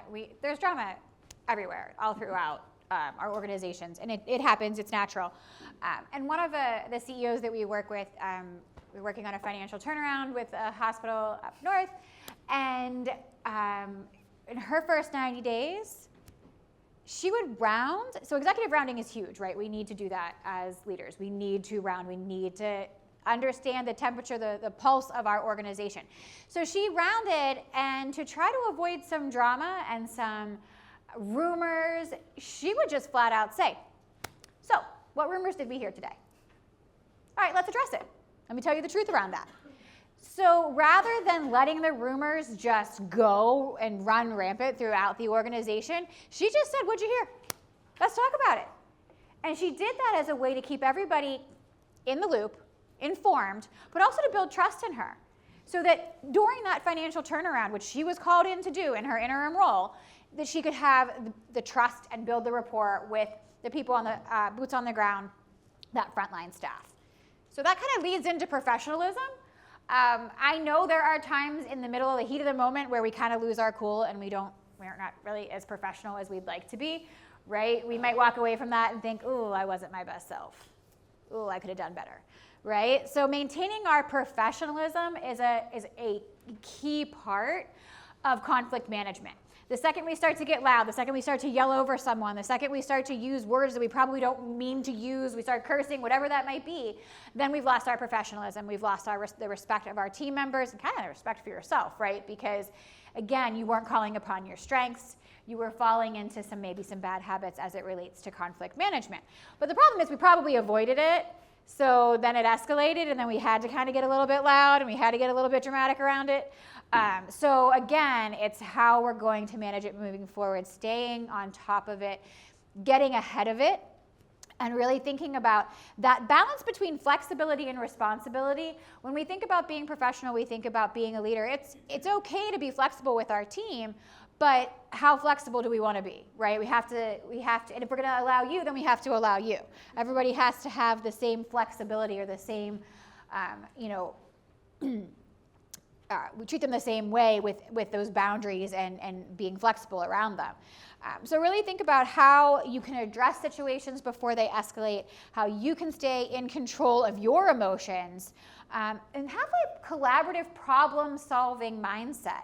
Sit individuals down and just say, what's going on? Let's talk about it. Let's have a dialogue, okay, around what's happening. Let's ask some questions. Let's ask some valuable questions so we can get to the root of the problem. Again, going back to the clip that we heard, what do you want that outcome to be? What do you want the resolution to be? Just to somebody say, oh, I was wrong? Well, then what? Are they just going to do it again? So just thinking about how you're going to be professional in that moment when you're going to manage that situation. And we want to be proactive. A lot of times we're reacting to the situation. We're reacting to the conflict. We're reacting to the scenario. We want to be proactive. If we think something is going to occur, whether it's going to be a nurse versus physician disagreement, whether it's going to be two people on our team that have differing opinions about a project outcome, whatever it is, if we are anticipating that's going to happen, proactively step in order to diffuse it and stop it. When we're proactive, we can address the conflict, we can address the situation, we can have a different outcome. If we react, it's already exploding around us. It's already a bigger issue than it needed to be. So back to Randy Lynn's point with the fact that we want to ask with the executive that said, what is the gossip that we're hearing? What are the rumors? What are the conflicts that are going on? What's the situation? How can we better adjust this? So you want to actually address it and be proactive before it occurs. And as you're working through this, you want to have the right attitude about it. And again, what's the outcome you want? How can I get the outcome that I desire? What do we need to do to make sure that I'm proactive about it? Instead of going back to our derailers, avoiding it, ignoring it, hoping it goes away, we want to confront it head on. And when you're confronting conflicts head on, you really play a crucial role by not procrastinating and not avoiding the situation and actually confronting it head on, coming up with a solution and addressing it. Proactive approach in conflict management with your healthcare teams and team meetings and one-on-ones in strategic planning and scenarios, anything is going to give you a better outcome than if you react after the fact. So the proactive nature kind of leads itself to a positive mindset around it. Let's have a positive attitude. And what that means is we're really just trying to mitigate the conflict. Our team wants us to lead them, and we as leaders want to have a successful team. We want our employees to succeed, right? Because then we're succeeding, the team's succeeding, the organization is succeeding. And so we want to expand their skills, be positive, help them with conflict management, help them with communication, and let them advance in their skill set. And think about building on positivity, approach conflict with a constructive and solution-facing mindset. So when we think about a problem, we think about conflict, how are we going to solve it? How are we going to work together? If we just continue to say, well, it's a problem. Yep, so-and-so is a problem, or yeah, that's a problem. That EHR, it's a problem. Well, it's going to just continue to be a problem. We know that, right? And if we're continually negative about it, then that's just going to spread throughout our department. So that positive mindset, okay, what can we do to fix it? Why haven't we changed any of the steps with this process? We just are compounding things that are making it worse. We're dragging our team down because we don't have a solution-facing mindset. Promote open communication and collaboration. Just because people disagree doesn't mean that they can't work together. And it doesn't mean that that's a problem. We don't all have to be, hearts and stars and rainbows. We can have different opinions about things. And it's respecting each other when they have that disagreement and understanding why they may value that opinion and why you might value your opinion and why they're different. So again, that positive solution-facing mindset helps with conflict management. Which leads us to our next breakout session, which is debate versus dialogue. So we've kind of been teeing this up a little bit. But first, let's check on our leaders. How are we doing? How are our critters? They a little flat? Yeah, they kind of look sad, right? Is this how you leave work sometimes? Is this how you feel? Just like this sad little puddle kind of heading to your car, right? Because we're not doing what we need to do for ourselves. We don't have that self-care. We don't have that well-being in mind. Maybe we're not doing for ourselves what we need to, but you're all doing it now. You're building your skills, you're learning, you're building yourselves up a little bit, right? But our leaders need support, right? You as leaders need support. You need to continually learn. You need tools and resources, just like our little sad little critters, right? They need support. Don't touch them. Leave them be. All right, so we're going to move into debate versus dialogue. So in a debate, we're trying to persuade or convince about a specific viewpoint or an argument, right? We might even get a little nasty, right, in our debate when we're trying to prove our point. We might tear down the other person's opinion in a debate. Dialogue, we're going to have a little bit more of an open mind. We're going to ask questions. We're going to really actively listen and understand why your opinion matters, why your thought on something matters, why how you want to do something so passionately is the right way to do it. So we're going to break up into some groups, 5 or 6, if you will. Now, in that group, I need 2 volunteers in each group to be the debaters, okay? 2 people in the group are going to be the debaters. 1 person is going to be a timekeeper, and the rest are just going to be some observers. You're going to take notes, and you're going to report back to the group. So we're going to play a little game called Nothing, Something, Anything, okay? So what we do with Nothing, Something, Anything, it's kind of like rock, paper, scissors, but it's nothing, something, anything, and then you say a word. You're both going to say a word. Maybe your word is fish, okay? Maybe your word is bird. And then you're going to debate those words. All right? So pick your word carefully. Pick your word. Keep it clean. You get 1 minute each to debate your word. So I get to talk about my word, and the counterpart gets to argue it, right? We're going to 1 minute each, so total 2 minutes to debate. Then, I lied to you. I lied. The notes were... They were supposed to be on there. Yeah, I don't know what happened to them. As I lied to you. All right, you're going to introduce your word. Sorry, you each get 1 minute, 1 solid minute to introduce your word, okay? Then you get 3 minutes total to debate. So that's when you can really go head to head and debate your 2 words, fish, bird. Let's not have too many of those out there, right? Pick your own words. Those are my words. Then we're going to take 2 minutes each to have an open dialogue and ask questions and really understand the value of your counterpart's word, okay? So do we understand? 1 minute each to introduce, 3 minutes to debate, 2 minutes each to ask questions, right? All right, everyone, we're going to bring it back together. Okay. We should be done with the debating and the dialoguing. We should be at peace now because we just had a nice dialogue where we heard the value of the different words, right? Everybody's good. We had good conversations. All right, so obviously the goal is to show the difference between a debate and a dialogue and how we can manage those things. But in our exercise, do we have any groups, anybody of the observers that want to share a little bit about what they saw through the debate versus the dialogue?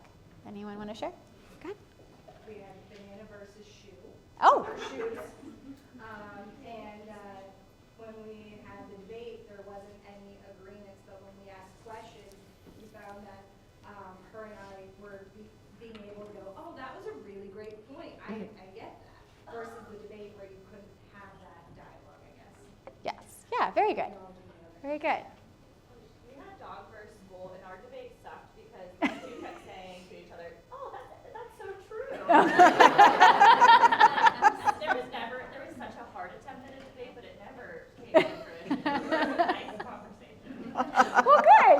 I guess that speaks to your leadership strengths and your ability to have an open conversation. Go ahead.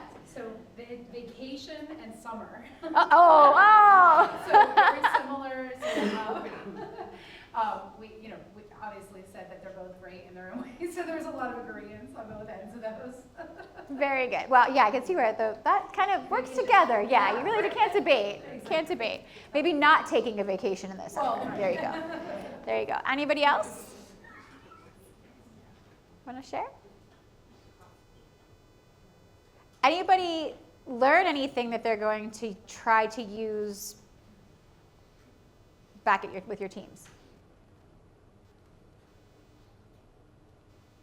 It's always good to ask questions.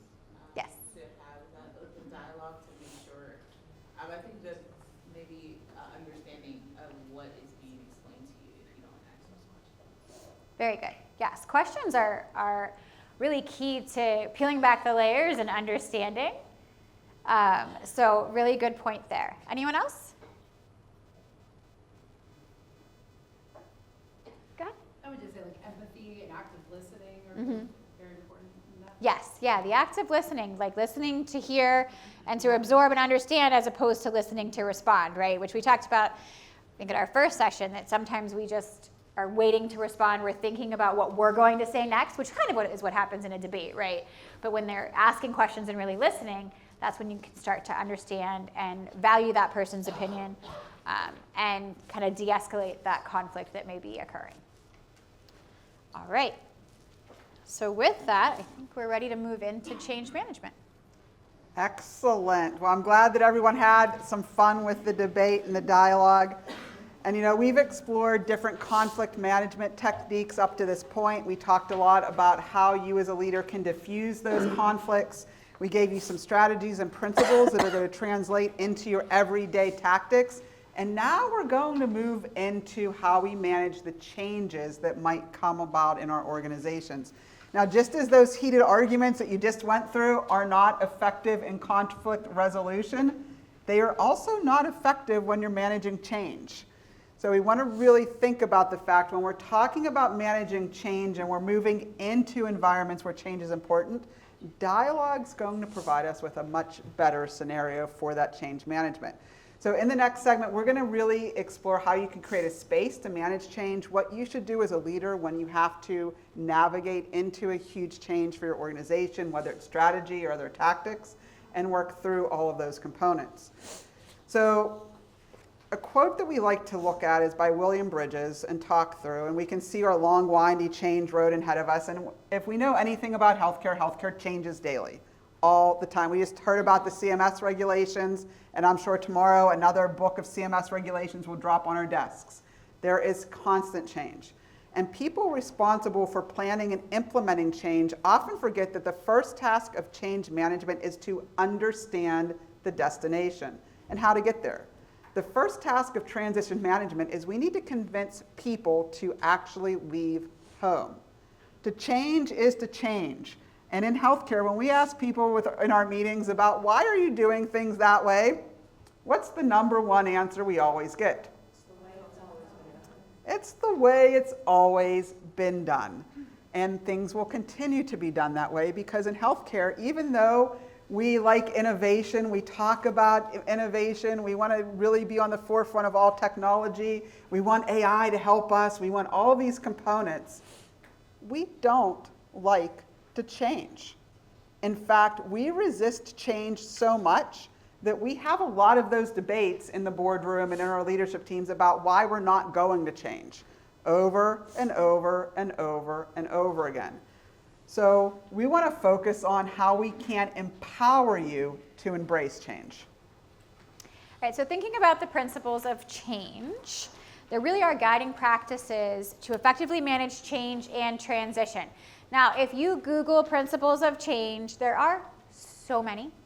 There are so many experts in the principles of change, right? So there could be 3 principles, there could be 4, there could be 6, 7, 8, 9, 10. There are a variety of principles of change when you go out there and you start to search change. Pick one you like. follow that process. But today we're going to talk about these 4 that we have here around the principles of change.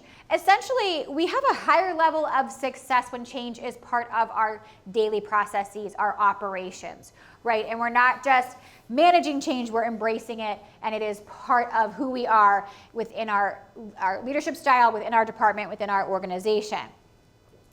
It's defined, it's successful when it is defined, when it's communicated, and we are able to manage our outcomes and observe and monitor our outcomes, okay? So when we are implementing change, are we tracking it? Are we paying attention to what's happening? Are we pivoting if we need to?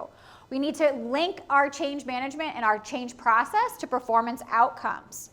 It's important to address it systematically. We can't just say, oh, we're going to implement this change and we have no plan, we have no process in place for it. So we want to take the steps to implement the change. We want to be proactive about it. We want to include everyone. And we want to call upon the strengths of our team. If we go back to those personality traits, we want to use the strengths of those different personality traits to help us implement change and make it part of our culture. So now we have the elements of effective change. So we have principles, we have elements.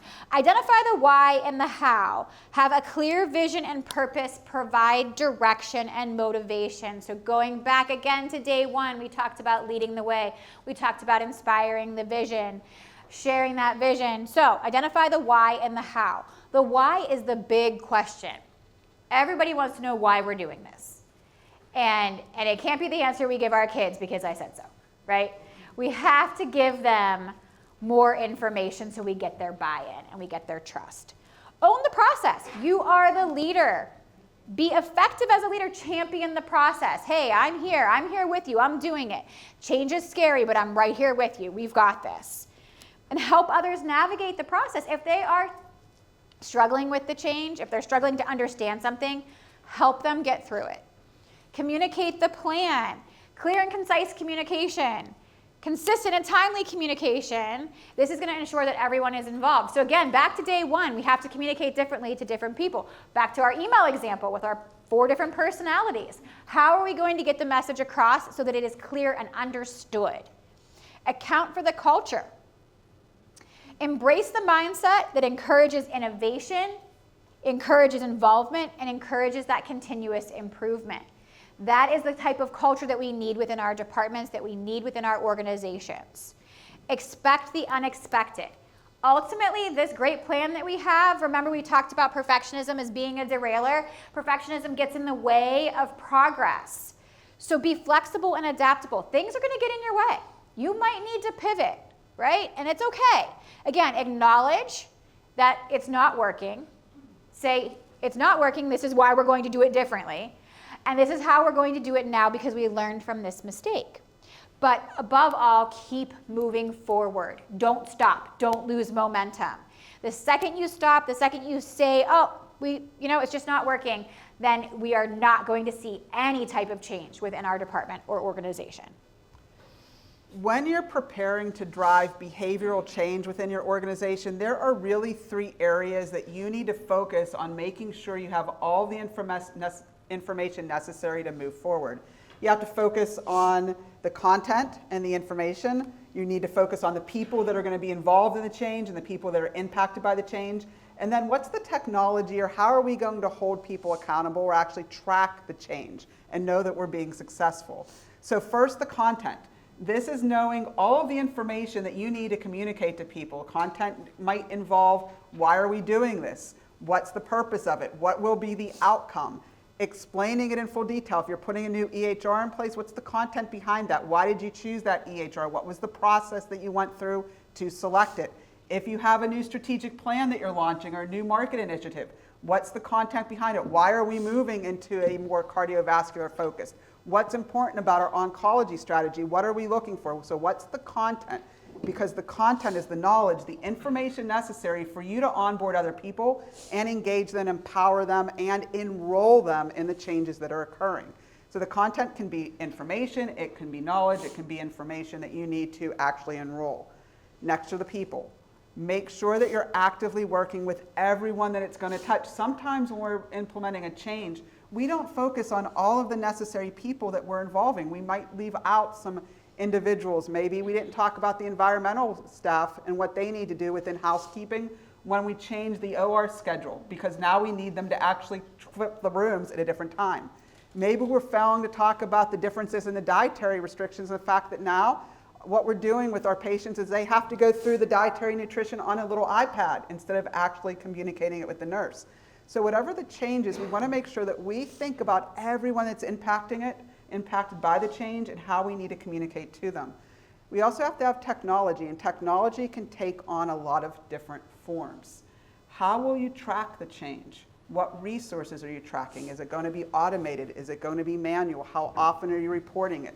So supportive technology needs to be in place, whether it's an Excel spreadsheet or it's an automatic spreadsheet built within the EHR that allows you to effectively track the initiative and know when you're actually going to achieve the outcomes.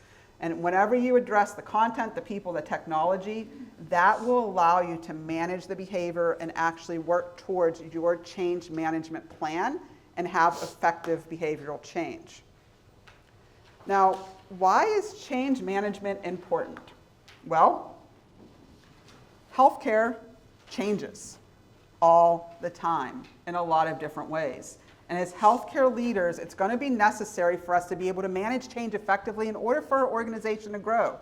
The organizations that can effectively manage change, have strategies about it, and always are proactively approaching change are those visionary organizations that you read about all the time, because they're on the forefront of new technology. They're on the forefront of where things are going.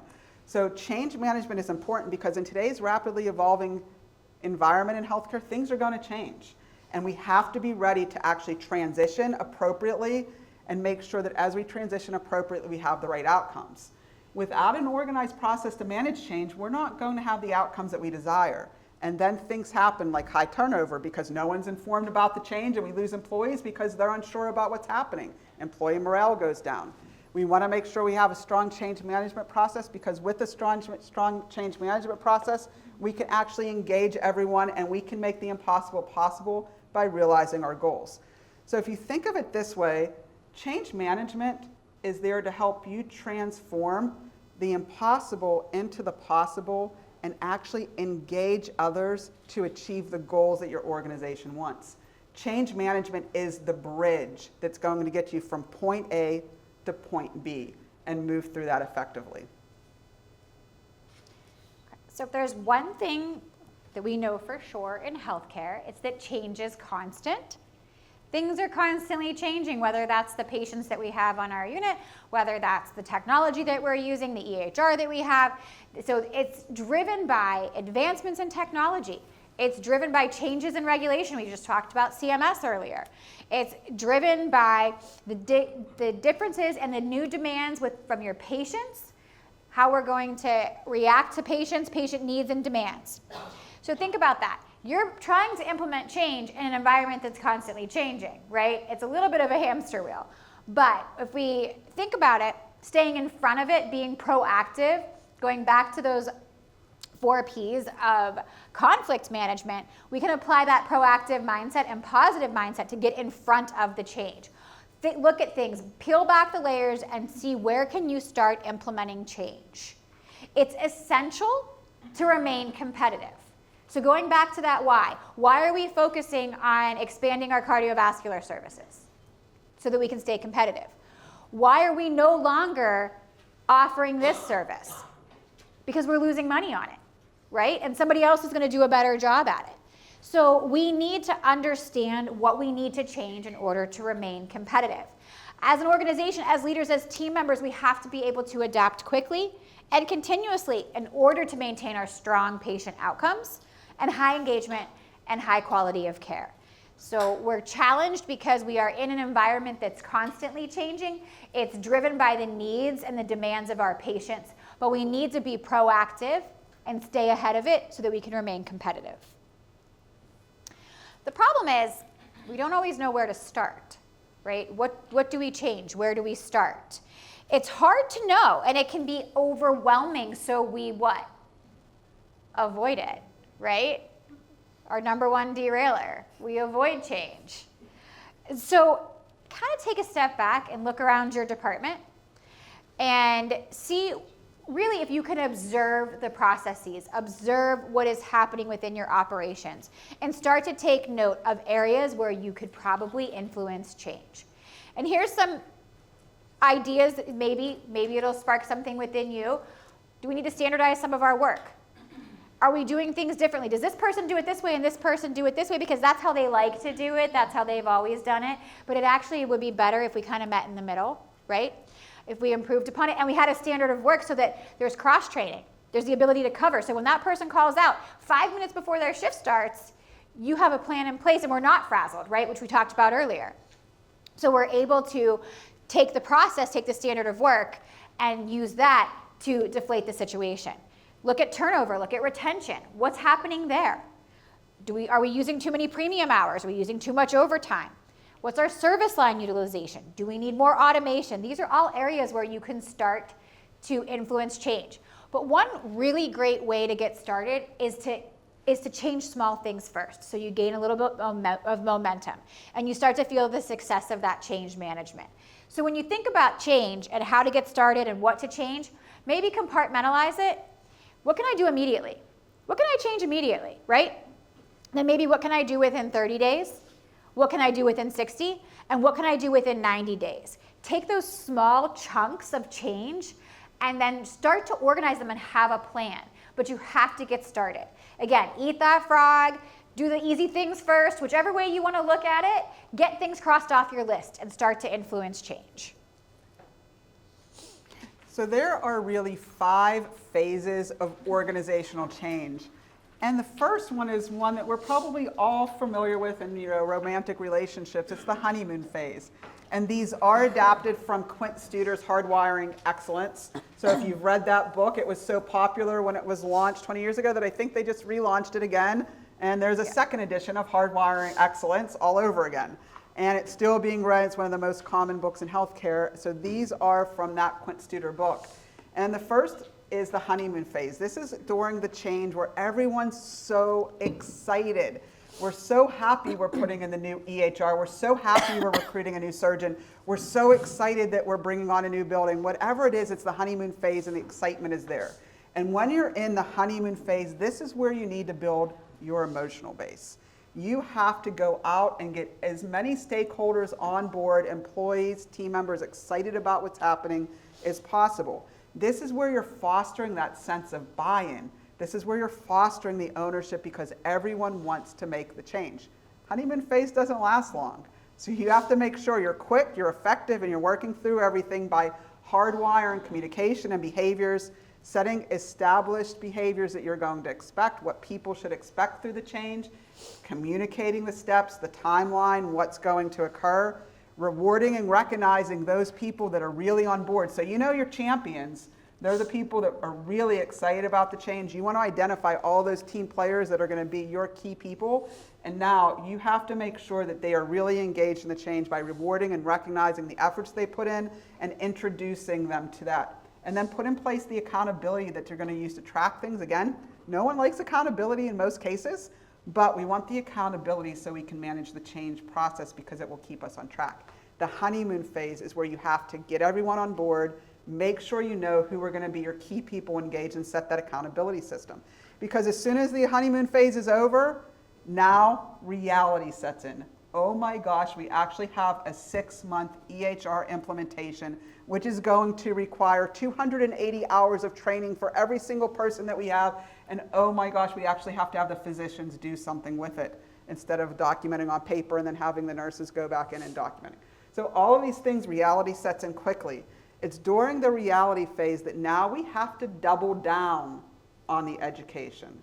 We have to double down on the training. If we thought 280 hours of training was going to be enough, it probably isn't. We probably need 500 hours of training. And we have to make sure that we're going back in and re-recruiting those people. Everyone that was excited, they're not excited anymore. In fact, they're the ones that are probably behind your back gossiping about the change and why we never should have made it in the first place.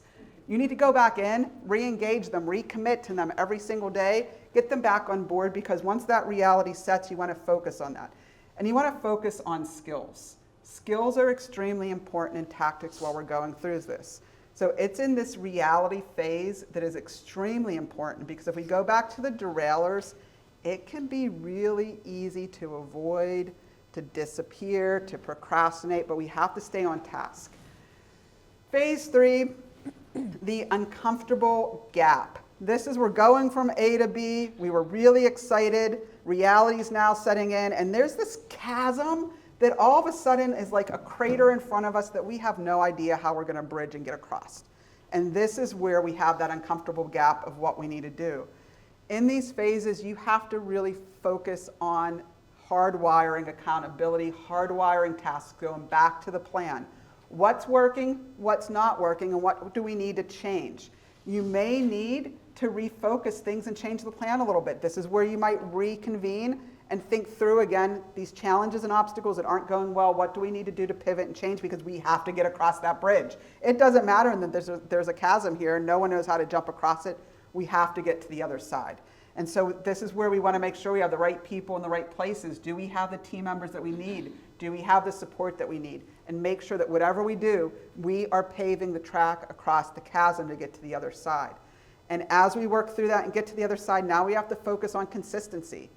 We are past the difficult part. Now we actually have the plan in place. The new service line is actually implemented. We're active. We now have the strategic plan going. We have the new targets in place. Now we have to be consistent with it, because at this phase, there is going to be that automatic reaction to go back to doing things how we used to, because we like to do things the way we used to in healthcare.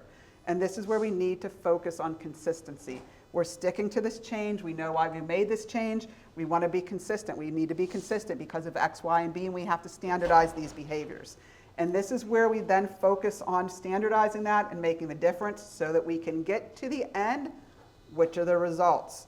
So once we are in the result phase, this is where we need to go back again and re-recruit our cheerleaders, re-recruit our high performers, re-recruit everyone that was really on board with the change in the first place so that they continue to walk around and talk about why it was important for us to do this.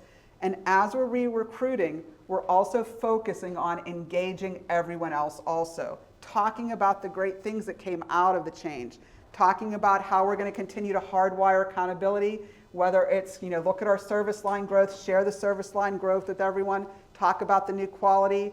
Look at this, we are in the emergency department. We just reduced our length of stay in the ER from a ridiculous 4.5 hours down to 3. How are we going to continue to make sure we hit this? And I know it should really be an hour and 30 minutes, but we're just talking examples. There are hospitals where the ER stay is 8 hours.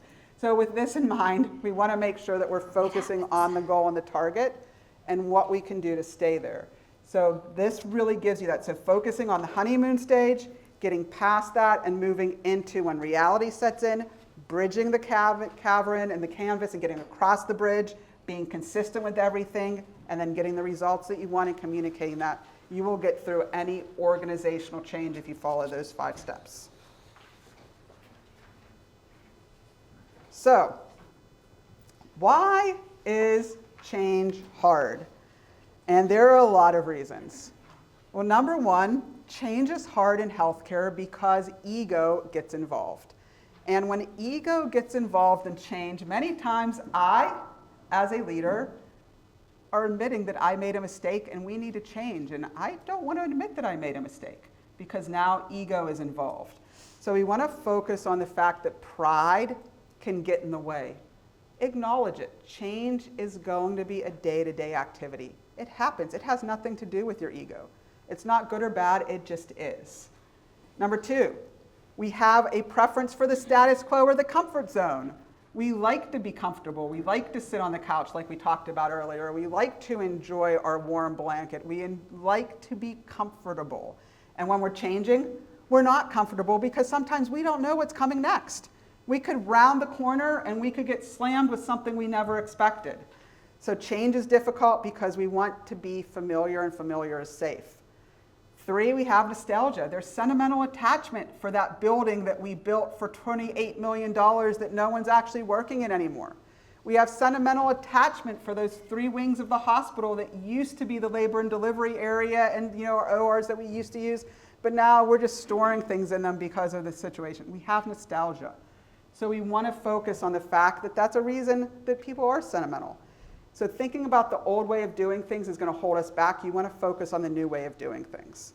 A lot of times we have the inability to unite everyone. We want more cheerleaders. We need everyone to be on the same page, and we all have to be focusing on that. So when you have strategic misalignment and you're not all moving in the same direction, you have people rowing opposite, you're not going to actually be able to change. So it's hard because people have different competing priorities. We also have paralysis of analysis. Remember the analyzers that we talked about earlier, where they're always looking for data and facts, and then they want more facts? This can often derail you and hold you back from change in healthcare. This is where you have the data, you have the benchmarks, you have everything sitting in front of you. You go to meeting after meeting, month after month after month, and you still haven't made a decision. You still have 6 companies you're prioritizing, deciding which one you should go with, and someone's asking for more data, more information. What can we do?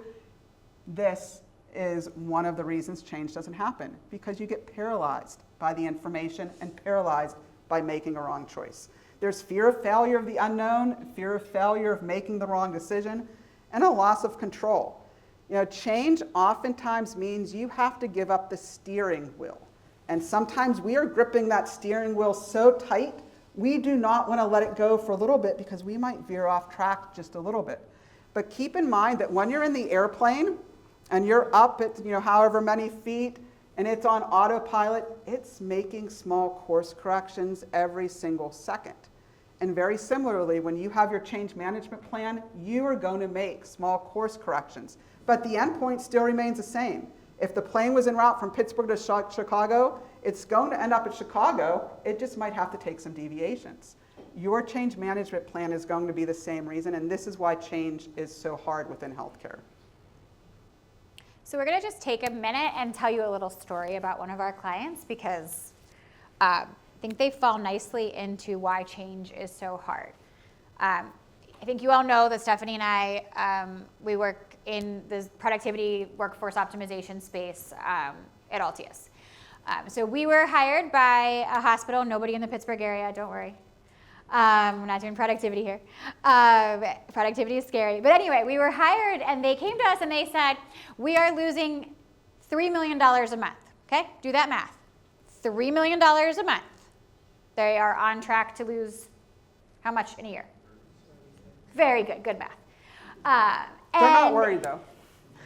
Their board came to them and said, you need a financial recovery plan. Okay. Keep those 2 pieces of information in mind. They're losing $3 million a month. Their board told them, you need a plan. So, enter Altius. And they say, we think labor is part of the problem. We say, we think you're right. And we say, we can save you how much money on the labor side? We came up with $9 million without a layoff that could be saved with some simple tactics and changes. So $9 million of their 36, right? We can save them. They kind of sat on that. They had some meetings about it. We represented the information. Paralysis by analysis. Same results. And how much money did they tell us they were going to try to save in labor? They said that they'd be really comfortable if at the end of the project they saved $1 to $2 million. So they're losing 3 every month, but they just want to save 1 to 2. So not per month, per year. Yeah, they just want to save 1 to 2 per year total, whole project, right? So which of these, Stephanie, would you say got in their way? All of them, in one way or another. Every single one. So, but they're not done. Like, they wanted to hear from us how we're going to do this. $1 to $2 million. I was like, I can do it in my sleep. It's your overtime. And so we meet with them yesterday. We still haven't moved forward. We haven't moved forward. So they're still losing the $3 million a month. We started in, I don't even know, January. So at this point, we're $15 million in. Yeah. And because they're still thinking about it, right? They still know that they're losing the money. They still know that their board wants a plan, but they haven't made a decision because of all of these reasons. And we met with them yesterday, and we had a really good presentation on how we're going to help them. And I am really, really sure that the CEO fell asleep in that meeting. I am not even joking. And then at one point, he got up and got himself a cup of coffee, so I'm like really sure he fell asleep in that meeting. So try to avoid these things.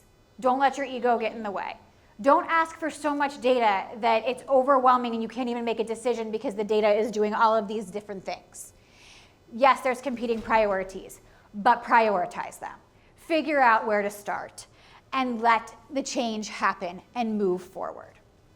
So we'll keep you guys posted. We're going to be together for a while. We'll let you know how this goes. With any luck, they'll move forward before we're done in July. Yeah, hopefully for their sake, because they're really on track for a layoff, right? If you think about the path that they're on, they're probably going to have a layoff, and it's probably going to be more people than they should be laying off if they would have been proactive, right? And it's what they wanted to avoid at all costs. Yes. But their hesitation and procrastination and will. All of the derailers, really. All of those traits there and the derailers, that's just them. That's just. It is. So. Don't tell them. So process of transition, or you can tell them, but process of transition, we love this diagram. It shows you all the different areas, and we really like the fact that you can jump between them and go back and forth. But number one is pre-contemplation. This is where you really, going back to the honeymoon phase, you're pre-contemplating. You're not even aware that something has to change. You're kind of thinking about, maybe I need to do something, maybe I shouldn't do that. You're thinking about it. So it's the pre-contemplation.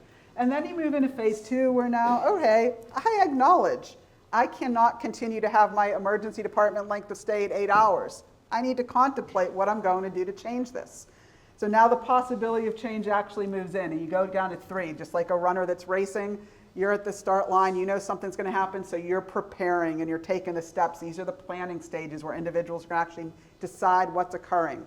Once you get to that planning phase, now you have to maintain the change and start to move forward. This is where you're actually taking action. You are running. You are in the midst where the new behaviors are being implemented. You're actually doing the thing. And then once you've accomplished it, you're doing the thing, you move into the maintenance, and you're actually letting it go through. So you're focusing on the maintenance, you're sustaining the change. And then typically we talk about always go back. You're going to relapse, just in a different framework.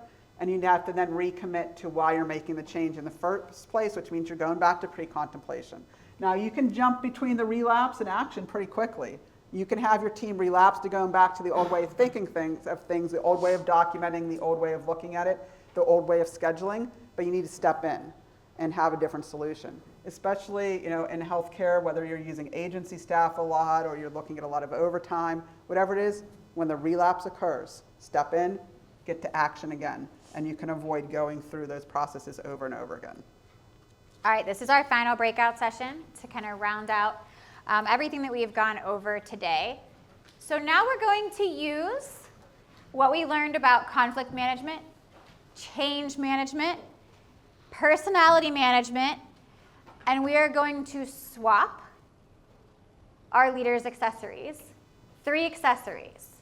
So you are going to have to convince your counterpart, we'll do those assignments in 1 second, why they need your 3 accessories, or 2.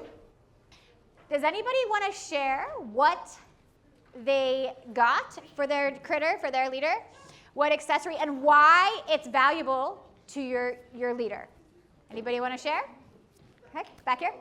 I guess the main thing for us was their dog didn't have an arm or any hands, so gave them some hands, and we needed an ear to be able to listen. So our leader wasn't able to listen without listening ears. So Yes, I love it. So you gave them some helping hands, and you now are able to listen. Excellent. All right, who else wants to share? Okay, over here. We had the snowman and we swapped with the witch, and we had stick arms. The witch had hands, so we took one hand, gave them one stick arm. Yep. Mutually Yes. beneficial. Yes. We each have a hand and we each have an arm now. We traded the witch's face for our eyes and nose, Okay. and because they got our eyes and nose, they gave us the brain. Okay, very nice. So some compromising there. I like it. Conversely, Yes. we completely changed our person, and we used that stick arm to make a backbone because Oh. our witch fell, so now we have a crow. It's a complete transformation. Yes, yeah, yes, you gotta just start over sometimes. All right. It's kind of cute. I like it. All right, who else wants to share? Go ahead. We had the bunny, and we switched with the dragon. So we made it a lot more edgy. So he speaks up more, and he has more of an attitude instead of being so soft. Okay, More well-rounded. I like it. And I think to our caveat, Yeah, I'd say we became a little softer because we traded out our scary flames for a nice fluffy bunny tail, so maybe more approachable. And then we got some ears so we can be better listeners. Nice. I like it. All right, one more share. Go ahead. So we switched a leg with the witch for her broom, so we can use it as a prosthetic leg instead. We traded one of our wings for an arm with the dragon? Dinosaur. A dinosaur, so we can grab more stuff with our arm. Excellent. Very good. Very good. So again, just trying to bring everything together around communication, change management, conflict management, and continuing to grow and change as leaders. All right, taking us back to close out change management. So we're going to close out change management with just a couple of slides. There are always roadblocks to change, but one of the biggest issues when we're dealing with change is misinterpretation. And misinterpretation happens when we're not communicating what we need to at the front end of it because we're not staying in front of it. So a lack of communication can lead to the misinterpretation, which leads to the gossip, which leads to all the questions about why we're doing something and why this has occurred. So you want to focus on that stage, because if you can communicate appropriately, you can make sure that everyone's interpreting everything appropriately, and you're basically focusing on getting past it and having the right attitude. Because in between that interpretation and having the right attitude can be the pothole of negativity. And in any change management, you are going to have the naysayers, and you're going to have the negativity that's running around and people saying all the reasons why it shouldn't happen. So you want to make sure that you stay in front of it by embracing it with positivity. So making sure that you communicate and you communicate effectively will keep you out of misinterpretation and make sure that you're interpreting things appropriately, which will keep you in the right attitude, because speculation will derail all changes if necessary. We also have a lot of reasons that we resist change. We've talked a lot about this, and there are a lot of other people's pieces, but this is not my slide, so I'm going to let Randy Lynn take over. I was like, but I have notes. I got a look, so. You were doing great. All right, so resistance to change. So we talked a little bit about why change fails, but why is there resistance to change? And what I want to caution us all on is that resistance and reservation are two different things, but they look really similar, right? Resistance is just an outward opposition to the change, right? Not going to do it, not having it. If you're my kid, you're not going to eat the new food, right? It's just not going to happen. But reservation might be because you're confused, you need more information. You might be afraid of what that means for your job. You might think about the fact that you weren't involved in the decision. So why weren't you involved in the decision? So now I have reservations about it because I, don't have all of the details. Sometimes with resistance, we don't want to change. Not going to do it. Again, I'm not going to change. I don't want to change. I shouldn't have to. I've always done it this way and it's going great, right? So when you think about that, there's a lack of clear direction. There's a lack of trust in leadership. Another thing that we heard when we were at ACHE is that a common thread that we're seeing in the industry is there is a lack of trust in executive leadership. That's coming from the frontline staff. They don't trust their executives. They might really love their manager, their director, but they have a lack of trust in the senior leaders, and that's a problem. If we don't trust the people that are steering the ship, we are going to lose our team. We're going to lose the confidence in the organization. So really think about the difference. Understand if it's reservation or if it's resistance. Use what we learned about personality management to peel back those layers and understand how you have to address it. And there might be some conflict management that comes with this. Because if somebody is outwardly opposing the change, you are going to have to manage that situation. That's conflict. You're going to have to address it head on, get in front of it, and make sure it doesn't escalate. So who should manage the change?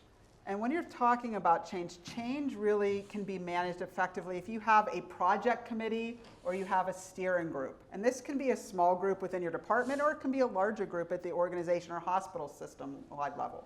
If it is at the organization, make sure that you're including all areas, that you're including the clinical areas, nursing, others component, you're including HR, finance. You want to have everyone involved so you have constituents from all areas. If it's your individual department, think about the individual roles within the department and make sure you're touching each of them. If you have a different skill mix, maybe you make sure that a tech is involved in the actual conversations. You have either a nurse or an LPM involved in the conversation, someone from management. You want to touch everyone and have components of that in your steering committee or project committee. You also want to make sure that you have all levels of management involved. If it's at the hospital or health system level, you want to touch all layers, your supervisors, your managers, your directors, your VPs, your executives. If it's within the department, you want to touch the frontline staff. You want to make sure the administrative components are included. You want to make sure your ancillary areas are there. Everyone that has something to do with the change, have representation from each of those components that are involved in the committee. And also, make sure that you have participation from anyone that's going to be impacted. So requiring everyone to participate on some level, whether it's your department, you can ask information and get everyone's feedback on something. They don't all have to be involved in the decision-making process, but at least make sure that everyone on your team's involved and asks you survey questions or talk to them.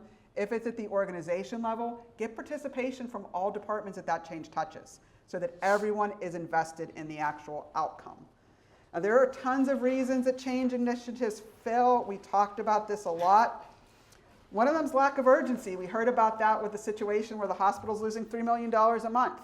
You need to create urgency with your situation. Realize that time is money, regardless of what it is. And time in healthcare actually could be the difference between a patient's outcome being positive and a patient's outcome being negative. In healthcare, we know how to respond with urgency when a patient's involved.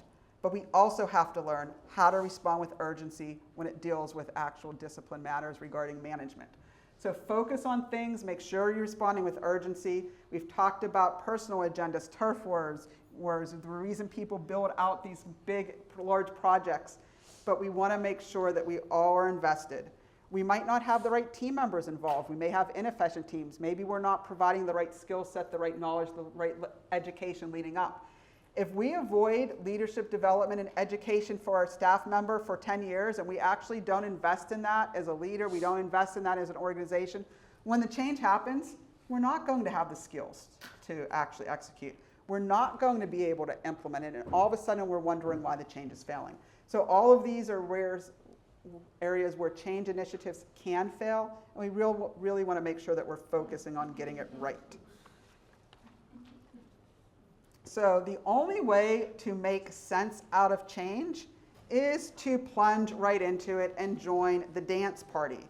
Now, we mentioned earlier that leadership can be like a dance. It can be like a ballroom movement. We're moving through all different components. So you want to think about this when you're focusing on leadership. So to wrap up, we learned a lot today about different areas. We talked about the importance of leadership and self-leadership and how you as a leader need to focus on yourself and self-awareness. And making sure that as you're doing this, you can anticipate change, you can foster communication, and you first must lead yourself before you lead anyone else. We talked about clear communication and all the components that were involved in there regarding personality management and how you can flex between the 4 different personality types.